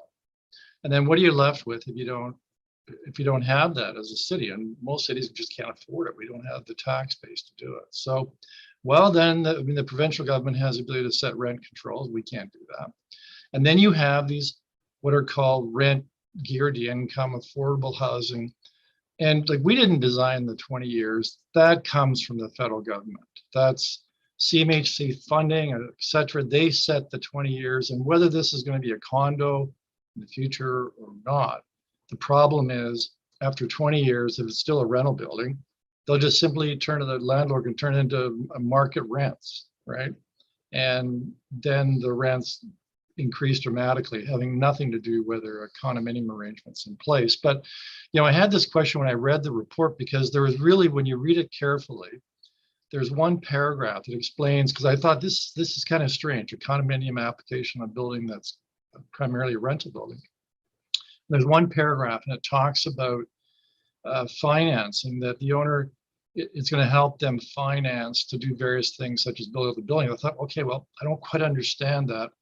unfortunately, despite their best efforts, I don't think staff have given us a full answer. And it's because it's got to come from the owner of the building. So I think in the interest of fairness and make sure we got all the facts before we start jumping to conclusions and making decisions, that I think we owe it to the owner of this building to let them come to us and give us an explanation. So since we've all spoken, I'm going to suggest we defer this. I'm open to whether just simply to the council meeting so we can get some information input from the owner, whether it's into the next cycle. But I really think in the interest of fairness and facts, we want to be fair to everybody and we want the facts. And so I don't want to be making a decision tonight without all the facts and acting in a fair manner and listening to everybody. So I'm going to move a deferral. I'm open to whether it's council meeting in 2 weeks. That's probably sufficient to get an explanation, I would think, from the owner. And if not, into the next cycle. So I'm seeking a seconder to defer. Councillor Sless, will you second that? Thank you, Councillor Sless.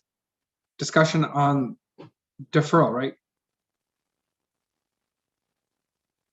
Okay, Councillor Carpenter. Yes, I would have liked to had my second speaking opportunity, as did the mayor, before a referral. So I'm going to vote against the referral in fairness so that we can all have the same speaking opportunities.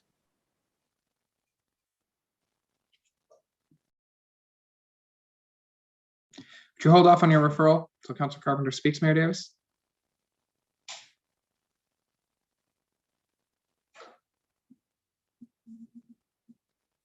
Councillor Carpenter, do you want to speak? No, I said no. Oh, yeah, sorry, I didn't see it. Go ahead. Okay. I've got deferrals on the floor and it's been seconded and I like it dealt with. Yep. Okay, any other speakers to the deferral? Okay, call the vote.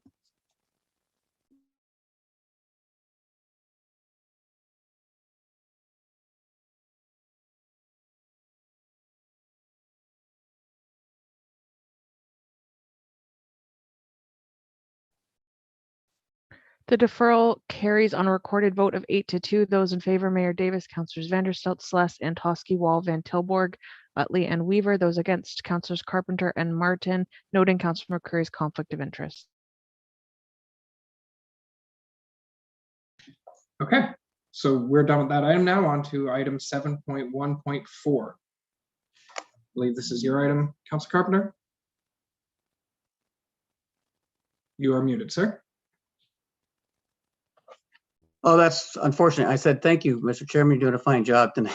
So I'll repeat that. Yes, I'd like to move an amendment to this item. That's why I wanted to speak to it and separate it, sorry. So the amendment that I'd like to move is I'd like to add item C, because we've all are aware of what we can and can't do here. So item C would say that the Brantford City Council requests that the provincial government consider the creation of a power of attorney registry, and that a letter containing the request together with a copy of the resolution from December 15, 2020 be forwarded to the Office of the Public Guardian and Trustee, the Ministry of Attorney General, and Will Boma MPP, Brantford Brant. And as we've understood, is clearly only, seconded by my ward mate, Councillor Antosky. As we've all understood, something this large would only be able to be undertaken by the province. And so that's why I'm adding this to the report from staff. And I want to thank staff for all the education they've done on power of attorney in the community for protecting our seniors. And I appreciate council's support in the original support of this resolution. Thank you. Thank you, Councillor Carpenter. Councillor Vanderstelt, speaking to the amendment. Thank you, Mr. Wall. Previous councillor stated that this was you could not do something of this size in the municipality. Is that the case? Are there no municipalities who have undertaken an effort like this? There's absolutely none. Is there a staff member present who can comment on that?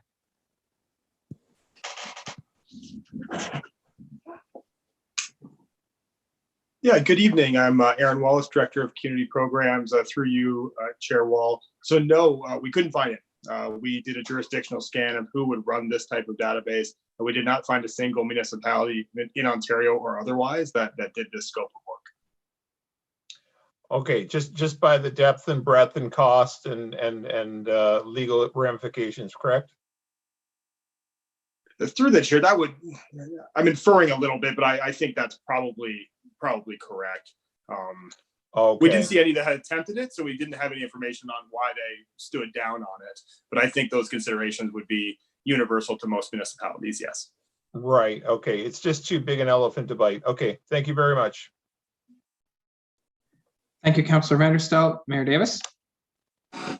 Yeah, so speaking of this, certainly when Councillor Carpenter brought this forward a couple of months ago, which was a registry, you know, I enthusiastically supported it because my experience as a lawyer told me that, you know, it can be a real struggle to find a power of attorney for somebody if you're a family member and you think you got it, but you're not sure where it is, and you end up going to different lawyers' offices, and it can be really hard and difficult. And so, like Councillor Carpenter, I was hoping we might have been able to achieve something, but then I guess reality crept in and we realized there's a lot of barriers to doing it as a municipality. And then I thought, well, we've heard BC does it, but it's a provincial system. That makes sense because think about the systems we have in Ontario where you have a registry system. You have land registry run by the province.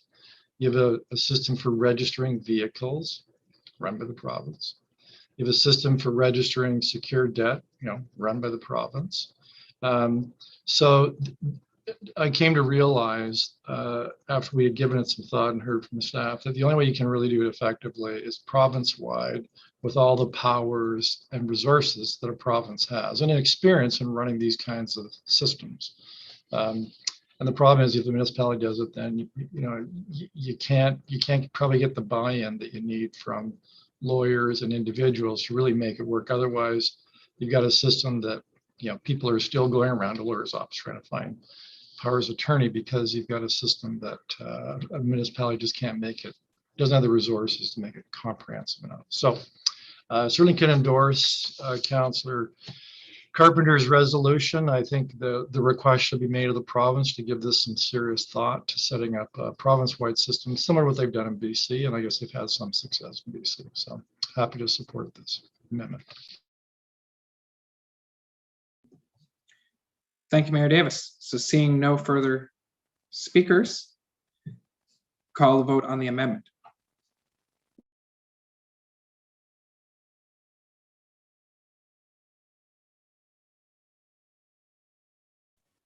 The amendment to item 7.1.4 is approved unanimously on a recorded vote. Those in favor, Mayor Davis, Councillors Vanderstelts, Celeste, Martin, Antosky, Wall, Van Tilburg, Carpenter, McCreary, Utley, and Weaver.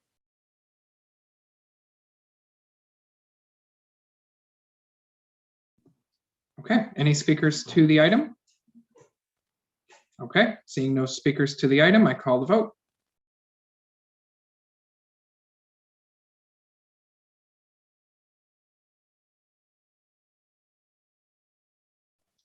Item 7.1.4 as amended is approved unanimously on a recorded vote. Those in favor, Mayor Davis, Councillors Vanderstelts, Celeste, Martin, Antosky, Wall, Van Tilburg, Carpenter, McCreary, Utley, and Weaver. Excellent. No resolutions on tonight's agenda. No notice of motions on tonight's agenda. Thank you to everyone who was here. To staff, you're all amazing. I call this meeting adjourned. Good night. Good job, Mr. Chair.